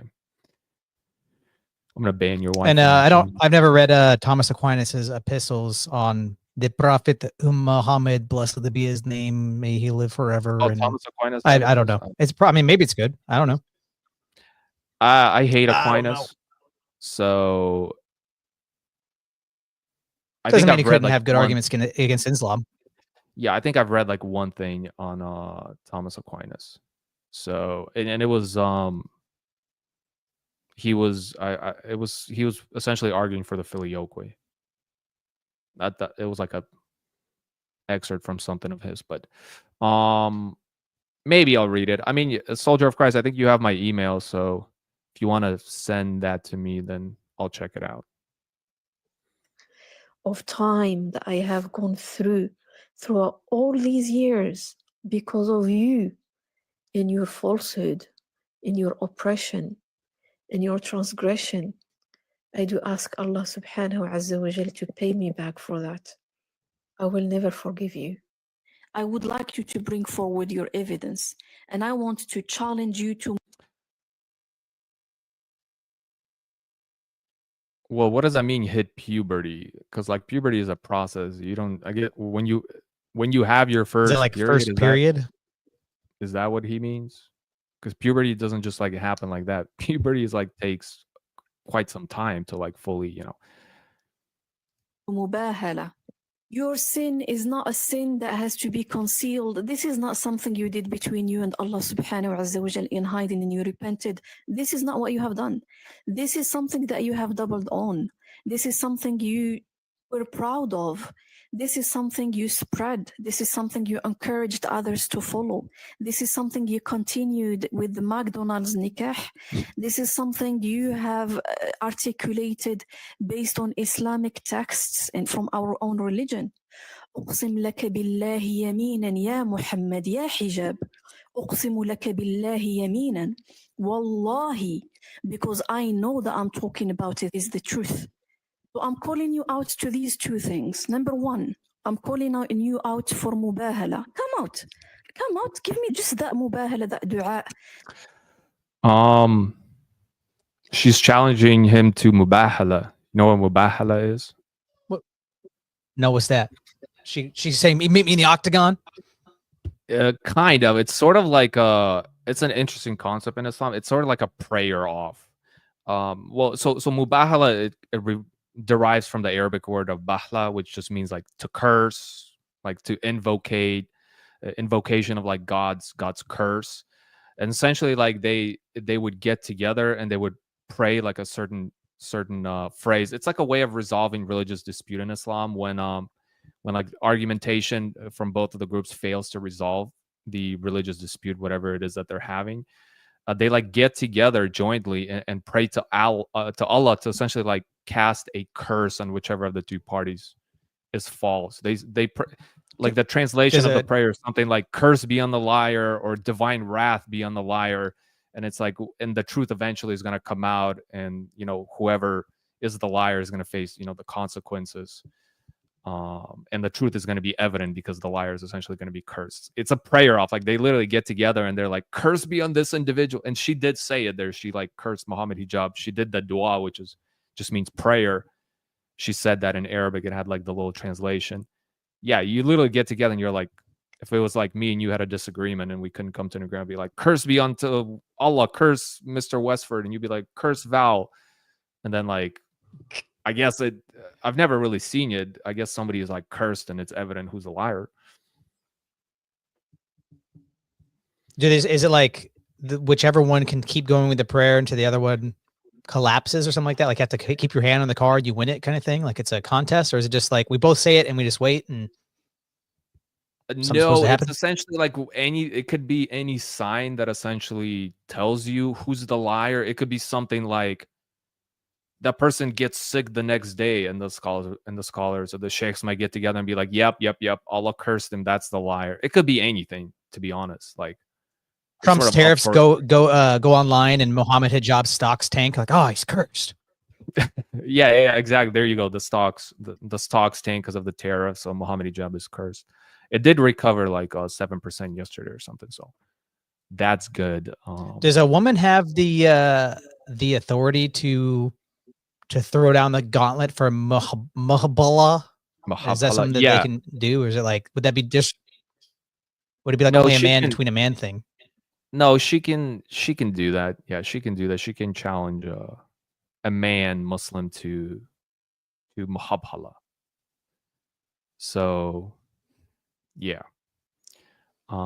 Yeah, but in terms of like, women don't really have a whole lot of rights, but in terms of like things like this, they would, they have some rights. It might be different when it comes to a Sharia state. Like Sharia state might not even honor the woman's prayer. Like if it's like in Pakistan, you never know how it's practically done, but Islamically, both sides have this right. I'm curious what her other challenge is. Give me just one dua and then disappear. If you are ready to do this, I would like to tell you something. I give you full permission to go ahead and file defamation case against me in the UK. 100%. You destroyed my life. I had da'wah projects. I was working with 10 sisters. I was doing my da'wah work. I was taking care of myself. I was ready to get married to a real man, someone who's really going to be caring for me and my daughter. I wanted to have kids. I had ambition. That's like the worst thing you can say in Islam is like, you're not a real man. You're not a man. You're a woman. Like a huge, like say that to a Muslim, they'll flip. They'll crash out. Like, you're a woman. Why are you acting like a woman? Like, dude. I gotta be careful because I say that all the time. Like a Protestant will just be kind of spurring out. I'm like, dude, like, calm down. Stop acting like a woman. Mm-hmm. Yeah. I mean, I guess you got to be careful saying it to people of Middle Eastern origin because, especially Muslims, they take that as a huge insult. If you call somebody a woman, it's like, nah. Or if you don't What's have a dua? She said she wants a dua from him. Yeah, so it just means prayer. Dua just means prayer. Yeah, and muhabhala is a certain type of dua, certain type of prayer. So she keeps saying like, do this dua for me, like do the muhabhala dua, like invoke a curse on me, and I'll invoke a curse on you, and see who's actually cursed here. I see. The emotions, I had love, I had trust, I had belief. You destroyed absolutely everything. You took away my health. You took away everything from me. And I'm going to tell you this. I am here. Come and face me. I am ready to come out for mubahala, and I am going to be ready to go to court with whatever you would like to accuse me of. If you would like to go ahead with that, wallahi, أفسدت علي دنياي وأفسدت عليك آخرتك. What you just heard is... Yeah. So that's that. So what do you think about that? What do you think the reaction would be if like this happened in like if this happened with like a priest or something, God forbid. I mean, it'd be a pretty big scandal. I mean, there's been a few scandals in the church since I've been here with things that I don't think were ever fully substantiated, but there were still scandals. And I mean, yeah, like the church, the synod made decisions and took actions to handle the scandal. Yeah. So I mean, and it was like people lost their roles and were put away, and like now they're living a life of monasticism. So I mean, there would be accountability, especially if it's in the church hierarchy. Yeah, and I mean, and you see the difference here. It's like quite the opposite is happening. Well, like one, there is no really like some sort of synodal decisions here, and two, like if there were, like the scholars are actually on his side. They're like actually saying, like, no, this is halal. Like, imagine if like that happened, like it's a scandal of this like happened within Orthodox circles or something, and then they got together in the synod and they're like, no, actually this is canonical. Like, looking for like these loopholes to argue for some of these things. Hard to imagine. I mean, hard to imagine that. I mean, that's something that's unique to Christianity in general, but specifically Orthodoxy is if one of us are being retarded, then we are going to in love correct. We're going to actually come to the person, and we're not going to defend somebody who's in the wrong. Mm-hmm. Yeah, exactly. You come to that person, first, and then correct them before like publicly shaming them or something. But the other thing is, is a lot of the defense on Mohammed Hijab's side, and there was a lot of that when Sheikh Uthman, who engaged in adultery or committed zina, and happened with him. A lot of the defense was like, why are you? This is a Muslim affair. Like, why are you people bringing this to the public eye? Like people, you shouldn't be exposing people's sins. Like you're letting like the secular world, the kuffars, right, the unbelievers know everything that's going on within our circles. Like, and that's what a lot of the critiques are, for her that are attacking her. And for other Muslims, when these scandals occurs, like, don't bring it to the public. I just resolve this, privately. But it's like if it gets to a point to where like there's no other way to resolve it, like, because it sounds like she tried, right? Like she went to her sheikh, she went to the scholars, and they're like, well, I mean, he didn't do anything haram, and like she's destroyed, devastated by this, so she just kind of goes, says it publicly. Now she's speaking to the void, hoping that a crowd will gather or something. Yeah, exactly. And I think most Muslims are kind of on her side. On her side. Brett Sale says He's referring to when I was saying that we hold people accountable in Orthodoxy. He's saying unless you're in Roman Catholicism, he's referring to like all the sex scandals with priests, and then they just get moved to a different town and it's swept under the rug. That's what he's referring to, which that does happen. And I said in general because I think that's generally a Christian teaching understanding in phronema. But obviously, you can come up with contradictions to that, like with Roman Catholicism. In Protestantism, lots of little evangelical sects. The pastor will do something crazy, or there'll be some kind of scandal, and I've heard many times of like a husband's abusive and the woman wants a divorce, and then the whole community ostracizes the woman and defends the abuser, things like that. Yeah, that's true. I've heard that in quite a few communities. I mean, we had some news here locally, like we had a few years ago at a church I remember down in Tacoma, Washington, which was down south, to where, and a case like that occurred, and it essentially came to the public eye.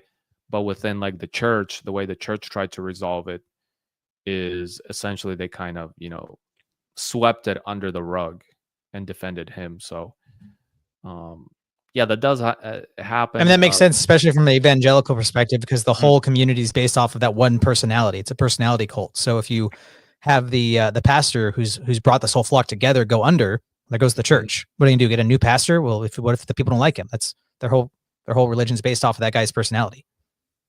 Yeah, exactly. I mean, it really is. I mean, it's Protestantism or evangelicalism specifically. I mean, it is sort of, a worship of one individual, and then really a worship of self, because everything sort of revolves around your personal interpretation of things, sola scriptura, things like that, sola fide. I mean, everything is just very, self-centered, egocentric, right? Everything is just egotistical. And I think a lot of Protestants don't realize that when you bring it up to them.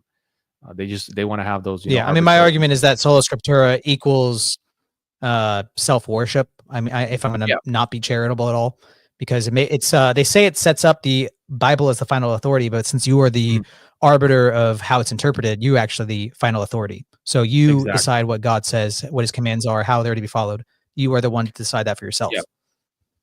Exactly. And I bring this up often to Protestants, like essentially you're worshiping yourself because you're worshiping your own interpretation of it, of the scriptures. And they don't really have much of an argument for that. They just sort of go off the rails. And I mean, it's like a two quote of like, well, that's just your personal interpretation. Yeah. Your Orthodox interpretation is your own personal interpretation. And then you have to go through the whole rigmarole of existential versus normative authority. Yeah. They don't understand the difference between that. But yeah, I mean, do you feel bad for the lady, or are you just kind of like she asked for it? Nominally, maybe asked for it. I mean, it's unfortunate for her that this guy just used her for sex and threw her away. That's definitely unfortunate. Seems like a very Muslim thing to do to me. So I don't know, but I think they're obviously both in the wrong.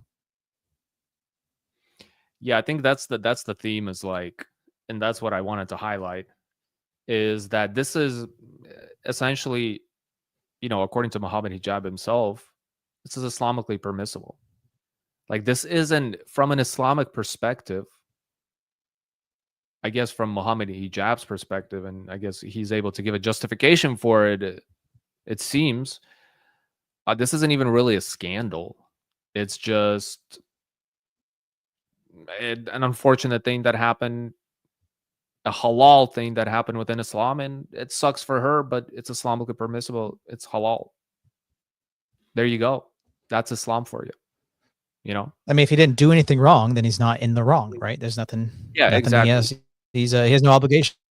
Yeah, and and that's why it's.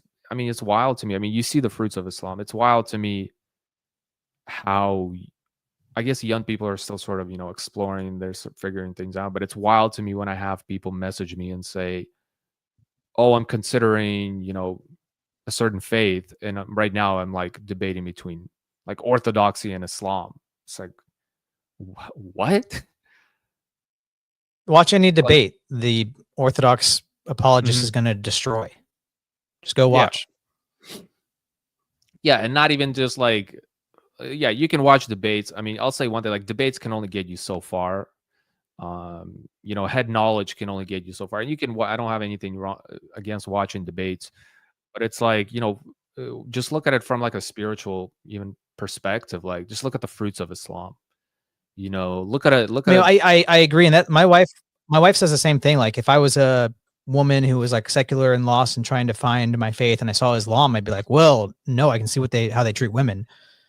But I mean, if we're going to do like a presuppositional approach to that, it's to judge the fruit of Islam and say that they're bad fruits has to be an external critique. You have to have some kind of paradigm from which to judge them by, because obviously if it's halal, it's halal. If it's internally consistent, then the fruits are what it should be, because it's halal.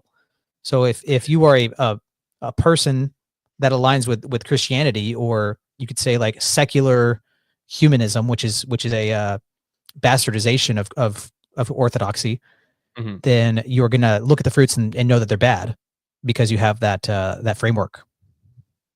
Yeah, but that's the thing is, like, I bring this up to Muslims, and well, first, like, I'll corner them in this aspect. Like, I'll give a scenario, like maybe something that occurred within the early Sahaba, right? The apostles of Muhammad, or something that happened with Muhammad specifically. But I won't say that was it. And this is essentially, it is like, I guess I'm sort of challenging their, I'm giving an external critique at this point, but internally this would be permissible in Islam. But I'll ask them, like, so you think if this happened, would this be wrong? And they'll be like, yeah, that's totally wrong. And I was like, well, look, this happened right here. Here's the hadith. And then they're like, they're at a standstill. They're like a crossroads, like, oh, shoot. Well, so what, you have to like pull an ad hoc, like, well, actually, like, it is permissible because of this and that. And it's just like, I think, they know deep down that it's wrong. But, from an internal perspective, like, there's nothing wrong with it. The fruits are just, they're halal. Those are just the fruits of Islam. So, but when compared to objective morality through orthodoxy, obviously the fruits are terrible. And I think that just pointing to the fruits is going to speak to a lot of people, especially Westerners, who are primed to have an interpretation of good and evil much closer to at least a nominal Christian view. So that just pointing to the fruits will work with them. But I don't, it's like not like I said, it's not an internal critique. Yeah, it's not an internal critique. It is sort of an external critique. But from the perspective, right, of objective morality, it would be, because I think if you're coming to a faith, you have to come to the agreement that there's some sort of, objective moral code. And it's just, what is that objective moral code? Is it the Islamic objective moral code, which is just totally different from, the Orthodox Christian objective moral code? Because the understanding, of the supreme being is just going to be totally different. The revelation is totally different. So, yeah, and you're right. When they're coming from the Western perspective, people tend not to have that, view of objective morality from the Islamic lens. But I think a lot of these things are hidden from them. That's why there's so many like high apostate rates of new converts to Islam. There's like massive apostate rate. Like within the first 1 to 2 years, they leave because they're like, oh, I didn't know this. I didn't know this. They just, gave me, the nice stuff about it. That is one of the virgins. You're saying I have to like, what is that boy over there in the corner? What's he doing? Anybody want to talk about the boy? He's been here the whole time. Nobody? Yeah, if you read some of the hadiths about what's in Jannah, like the stuff is why, like, there's like a hadith talking about like your penis is like a mile long in Jannah. Yeah, that's like a real hadith. It's a real hadith. Like, you have a mile long erection. Like, This is that Allah's mile long erection, or is that? No, it's you. Like, it's you. It's like a rap battle diss. Once you're in Jannah, like you have just a massive schlong, I guess. That sounds you're miserable, dude. Yeah, I mean, it's like, and like you're doing, what is it like? How are you like, having intercourse with like the hooties, and it's like shish kebab, like you just impale them all. Like you're a mile long. Like it's wild. That stuff is wild, dude. Honestly. Oh no, I'm getting horrible images of like Muslim human centipedes. I don't like it. Yeah. Yeah, and even like the difference, like I was reading Shia Islam, like the Shia Muslims, they reject like a bunch of the hadiths the Sunnis reject. They don't think Aisha was 9. They reject those hadiths. Al-Bukhari, they think she was 19. They actually hate Aisha because they think she poisoned and killed Muhammad. So they're Shia are totally different. That's why they're, there's always conflict with them. But I was reading Man, I would one if of I their was Aisha. yeah. Yeah, somebody said Aisha should have challenged Muhammad to muhabhala before the marriage, but she was a kid, she couldn't. But I was reading the hadith, it's called El Kafi, and one of the hadiths was like talking about wearing yellow shoes, and it was like, if you wear yellow shoes, then you're gonna have a very strong penis, and if you don't wear, if you wear other colors, then you're gonna have a weak penis. So wear yellow shoes. It like creates a greater erection. It was like just the weirdest thing that these are sahih, like these are authentic. This sounds like weird superstitious folklore. Like if you drink too much Sprite, you're only gonna have your wife's only gonna give birth to girls. It sounds like that. Yeah, well, there you go. Islam is essentially a 7th century Arab superstitious religion. A bunch of the things in there, like if you know a little bit about like the Middle Eastern history from that era, it's a lot of like Arab superstitions. Are there like the way they wash themselves, right? They do the the washing before their prayers. Like it's a lot of like just Arabic tradition, like superstitions and stuff like that. Like black dogs. What's your thoughts on the what's your thoughts on the theory that Islam is like was started by a bunch of Jews wanting to like attack Christianity? Have you heard that? I haven't heard that. Yeah, somebody said it's called water. I haven't heard that. What is that theory? I read about it once a while ago. I think there's like 2 different forms of it. Is like Muhammad wasn't a real person, and it was just like Middle Eastern Jews trying to form a group of people to like make them empowered to go against Christianity, or that Muhammad was a real person. He was like funded by Jews. I've heard the different things. I don't know how credible those are. I just remember reading about them like 2 years ago. I thought you might know more. No, I haven't. I know I've heard a little bit. There's a guy named something Smith, and then Robert Spencer. He talks about the one that Muhammad never existed. But he doesn't mention that it was something that was funded by Jews. I haven't heard that one at all. I'm actually curious to see what that is. But no, I'm totally new to that one. I've heard the evangelicals, like the Jack Chick, and what's the other guy? What's the one guy that's like the dinosaur guy, the evangelical guy? Do you know what I'm talking about? Oh my gosh. Yeah. I've been told that I sound like him because every time I talk about evolution, they're like, "Oh, you sound just like this guy." What's his name? Yeah, he was friends with Jack. Yeah, I'm Chick, like, I've never looked that guy up. I don't know. Yeah, it's like the Genesis Creation Museum, right? Yeah. They talk about like the Catholic Church inventing Islam. So, but I haven't heard the Jew one yet. Oh, Ken Ham, but that's not the guy you're looking for, I don't think. Not Ken Ham. There's another guy. I know. No, yeah, it's the other guy. It's the other guy. I forgot his name. The guy that was like arrested for tax fraud. Man, what's his name?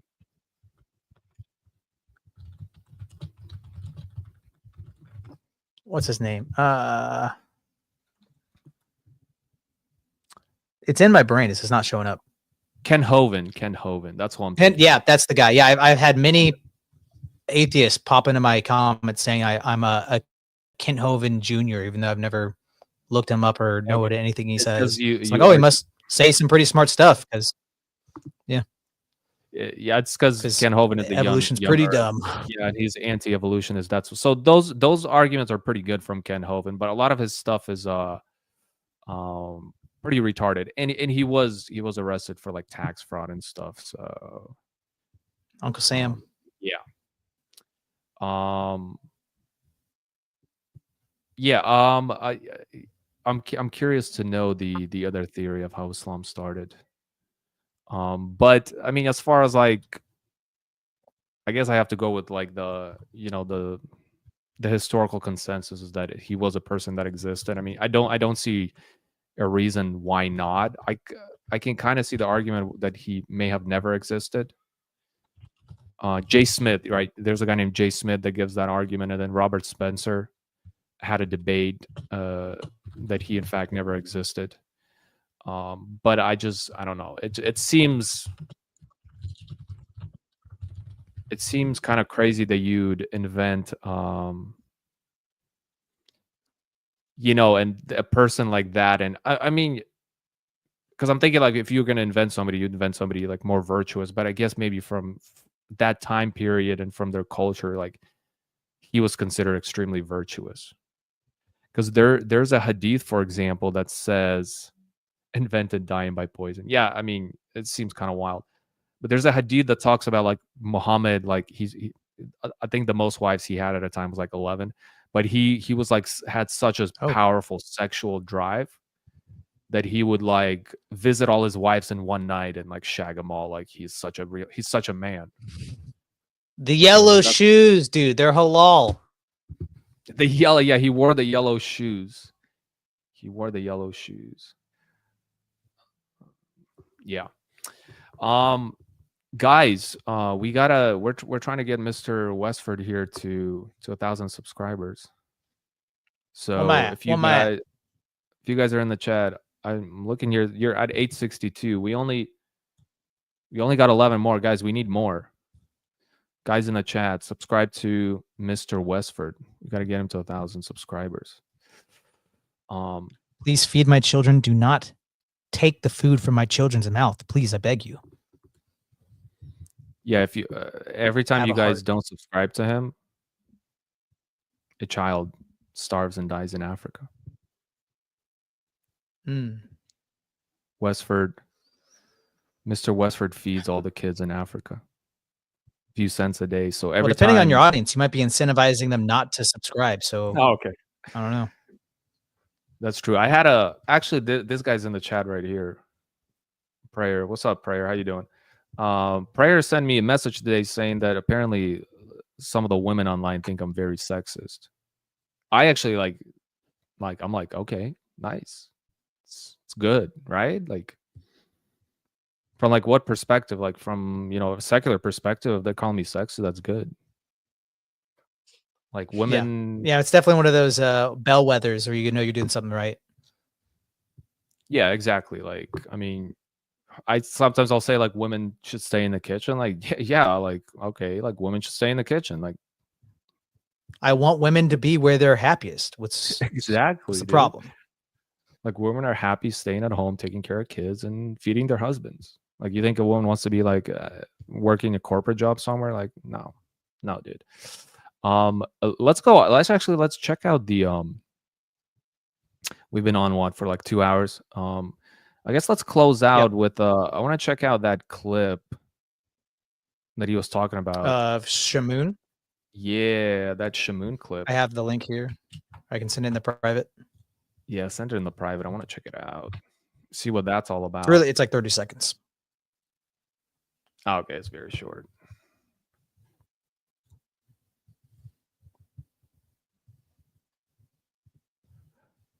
Okay.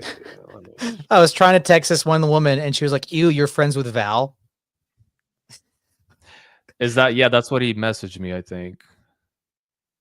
Move to nude. Oh yeah, and she didn't like that, huh? What I was trying to tell you. Sorry, dude, I'm a cock block, dude. Yeah, I've had a few women. Well, I say mean, at that. least you weeded out early. Yeah, dude, you weeded her out early because there's like, I think you actually follow her. Her name is like something Sunflower. Me? She's like Orthodox. She kind of went wild. You follow her on IG. Do you know what I'm talking about? It's like this Okay. redhead. Yeah. I mean, I saw like some of her comedy. Like she'd wear it just really random, like Zoomer humor. Yeah. Of like, she'd be like, "What I wore to church today," and it's like has all these like weird like Saints quotes, just random things. She's in like a giant shrimp costume, like Halloween costume. That lady. Yeah, she has like a Desert flowers or obsession with something? like shrimp. Yeah, her like comedy is like weird, like Zoomer trolling. I get it, but it's not my style of humor. But I had a back and forth with her like a while ago. I called her out on something, but she just kind of like essentially like apostatized, I think, because she came out and Oh, said like yeah, I mean, yeah, she came out and said like I no longer I don't identify as know much Orthodox. about her other than those. Yeah, and she has a huge like feminist crowd because I essentially called her out on her feminism, and I think a lot of, and she was like, "You keep talking about me, I'm gonna draw you." She was gonna draw me doing something. She was gonna do a meme about me or so. You know, she does like these weird drawings. Oh, I'm gonna draw you pregnant. If you don't, I was like, okay. if you don't stop talking bad about me, and I'm gonna promote you. I'll do it. I will get your name out there. Don't make me do it. I will. Yeah, I will do it.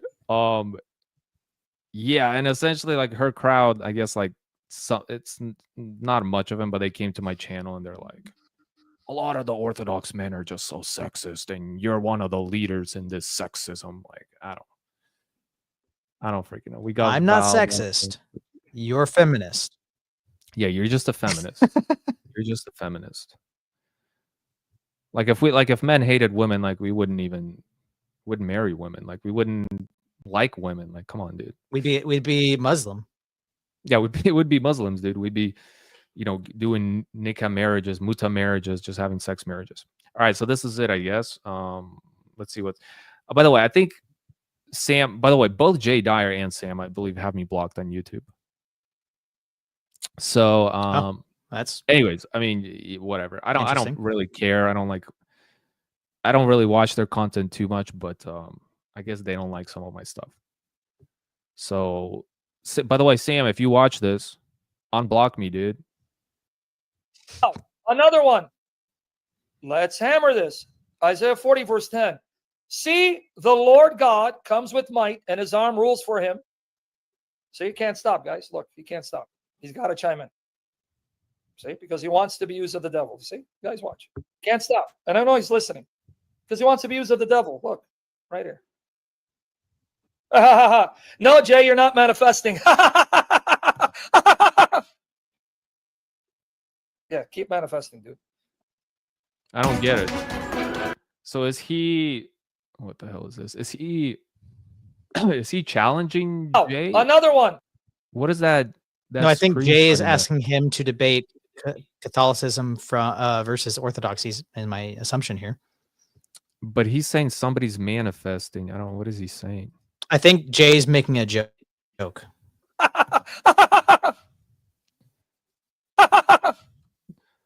I want to see these texts. I can't see it. It's so.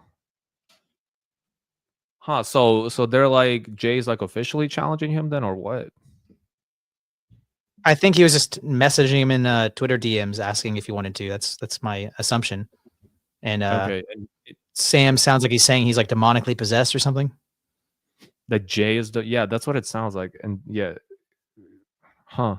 Interesting. I guess maybe they're not friends anymore. But I would like I don't know. I mean, they're pretty buddy despite the differences.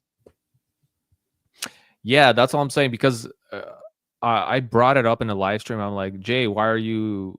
Because Jay was bashing this one Protestant apologist who does a lot of like apologetics against Islam, but Jay was like challenging him on his Protestantism. Jay's like, okay, it's good you're challenging Islam, but like, you're a Protestant iconoclast. And then I'm like, Jay, how come you're not doing the same thing with Sam Shamoon? And Jay like went off. He was pissed. I think that's when he might have blocked me. He was just like, blah blah blah blah blah blah on his live stream. It's just he wasn't having it. But there we go. Finally, Jay's challenging him. So I would like to see that conversation actually. because Sam. I mean, if does they're hold- friends, they can talk, right? yeah, like it doesn't have to be a debate. Like, why don't you just get on and have a conversation with them? Like, it Because I've doesn't heard sound- Sam. I've not watched a ton of Sam. I've hopped on. He's really good debating against Muslims. He has a very Yeah. good understanding of Islam, and he has a pretty good memorization of the Bible. the Bible. Yep. So he's good at what he does. But I remember him. He was talking about how terrible Protestantism is, and how he hates Protestants. And then he was like, if I ever convert to Eastern Orthodoxy, I'll never talk bad about the Roman Catholics because they're basically the same. And they've treated me well. The reason I'm a Roman Catholic is because I went to a Roman Catholic church and they were really nice to me. And it's like, well, that's like an emotional thing, but like looking for objective truth, that's not really how you find it. Yeah. I mean, ideally, we as Orthodox Christians should be doing that. That should be our fruit. But if you go to an Orthodox church and somebody's mean to you, or they're going through a hard time and they're not welcoming, that doesn't mean Orthodoxy's wrong just because they erred or made a mistake. So I mean, it was really weird how he was bashing where he came from. In the one hand, he was bashing Protestantism, even that's where he came from, but then saying he would never bash Catholicism, and his reason for becoming Catholic was just because of the fifis. So I don't know.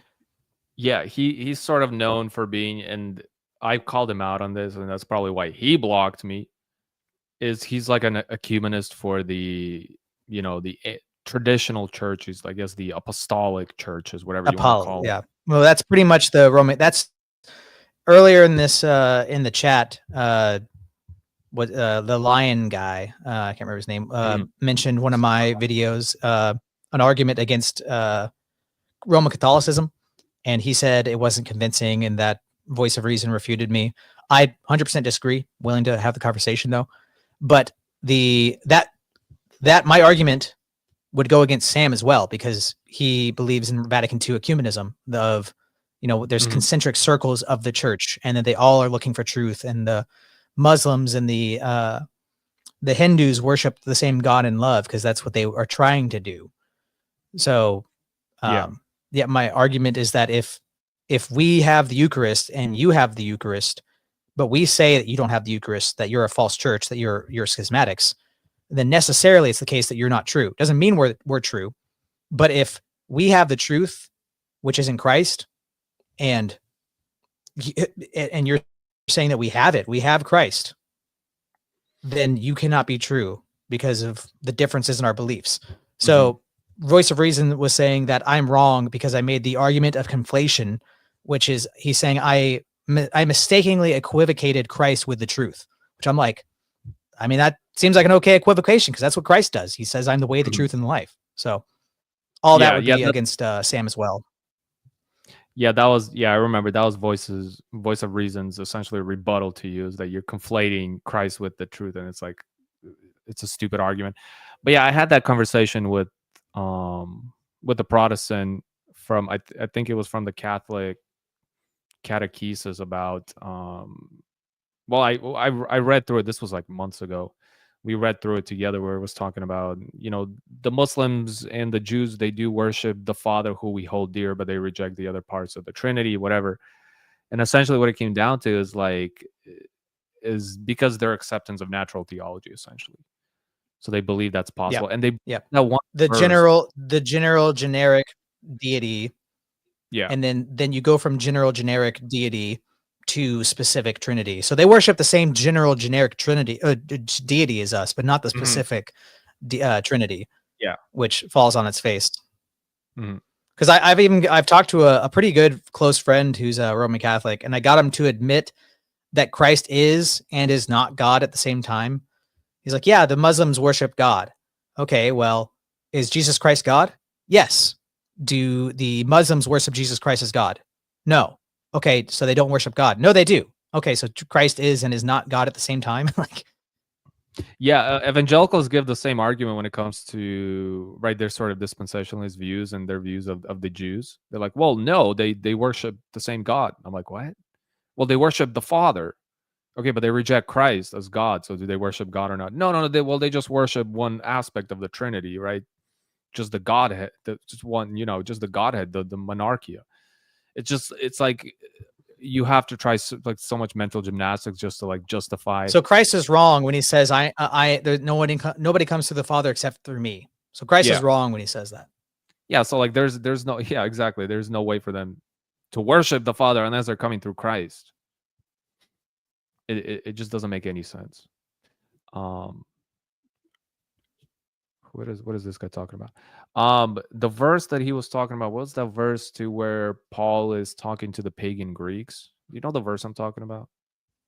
That they bring up for natural theology, where he's like, they worship Zeus, Romans? but they don't actually realize. Was it Romans? I believe so. The Orthodox are in trouble before God for not evangelizing the whole world. We did. The reason Rome existed is because of orthodoxy. I mean, Roman Catholicism didn't even exist until almost 1,000 years ago. So obviously, all the evangelism before that. Hello, here we are. Do we have the Roman Catholics in the chat now? Yeah, we do. Yeah, I have quite a few Roman Catholics that follow me because I don't really talk about them much. This is the verse I'm talking about. It was actually Acts. Barnabas they called Zeus, and was it the one? Maybe this is not. But anyways, Acts 17:23 might have been 17:23. But yeah, to an unknown. No, I'm pretty God. sure it's something in Romans. No, this is Acts 17:20. This is the right one. I even found an altar in the inscription to an unknown God, so you are ignorant of the very thing you worship, and this is what I am going to proclaim to you. Yeah, this is it. This is their support for natural theology. The God who made the world and everything in it is the Lord of heaven and earth and does not live in temples built by human hands, and there is not served by human hands. And if he needed anything, rather he himself gives anyone life and breath than anyone else.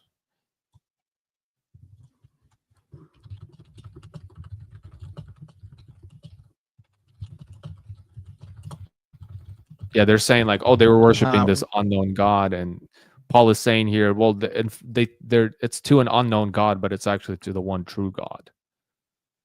So you are very ignorant of the one thing you were. Yeah. And anyways, pretty much like an interpretation. No. So the verse I always hear, for natural theology is, I believe I have it here, Romans 1:19-20. For what can be known about God is plain to them because God has shown it to them. For his invisible attributes, namely his eternal power and divine nature, have been clearly perceived even since the creation of the world in the things that have been made. So they are without excuse. And there's another one that's saying like the laws written on their hearts. And these are what I always hear for. Yeah, that's the one I hear all the time.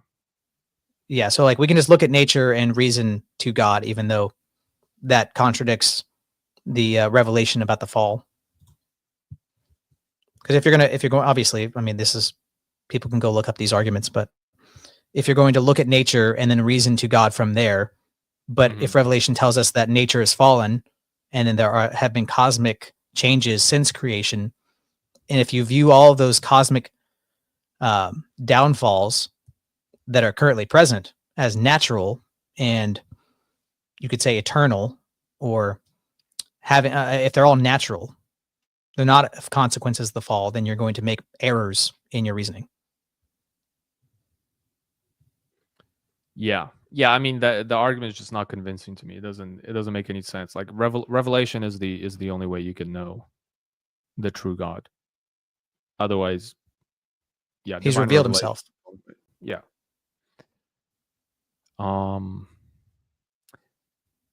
Okay. I'm trying to look at some of these comments here.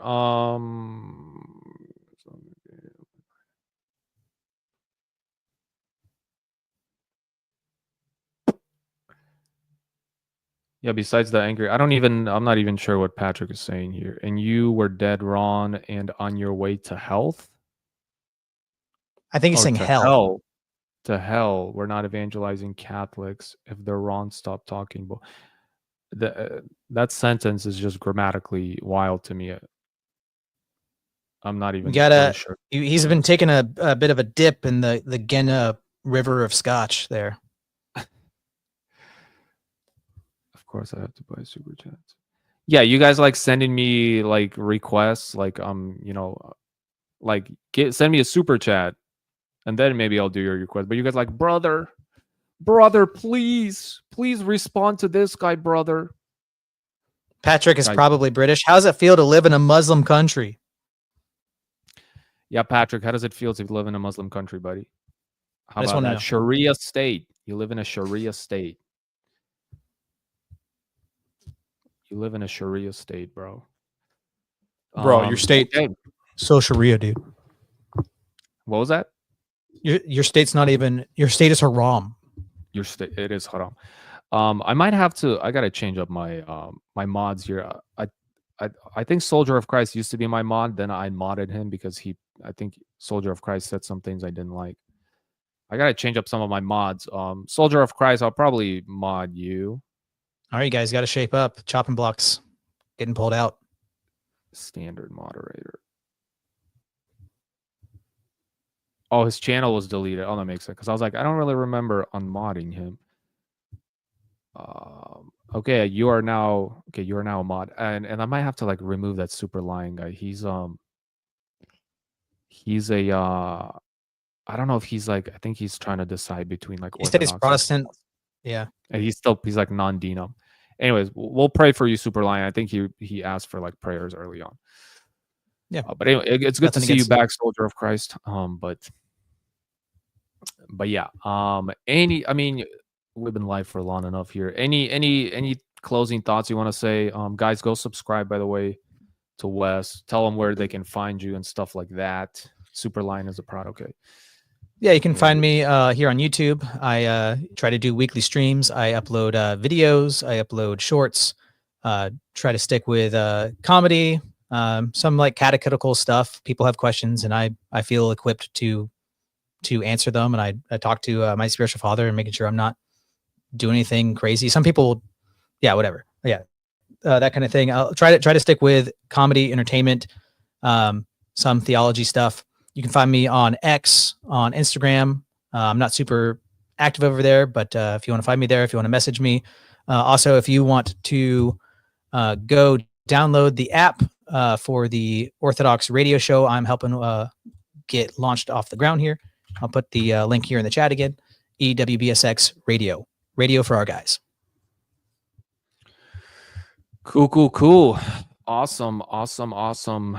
Thank you, MrWesford, for joining me today, reacting to that scandal that's going on in the Islamic community. Guys, stay away from Islam. Don't Stay do away it. from Islam. Virgins ain't worth it. Mile long dick.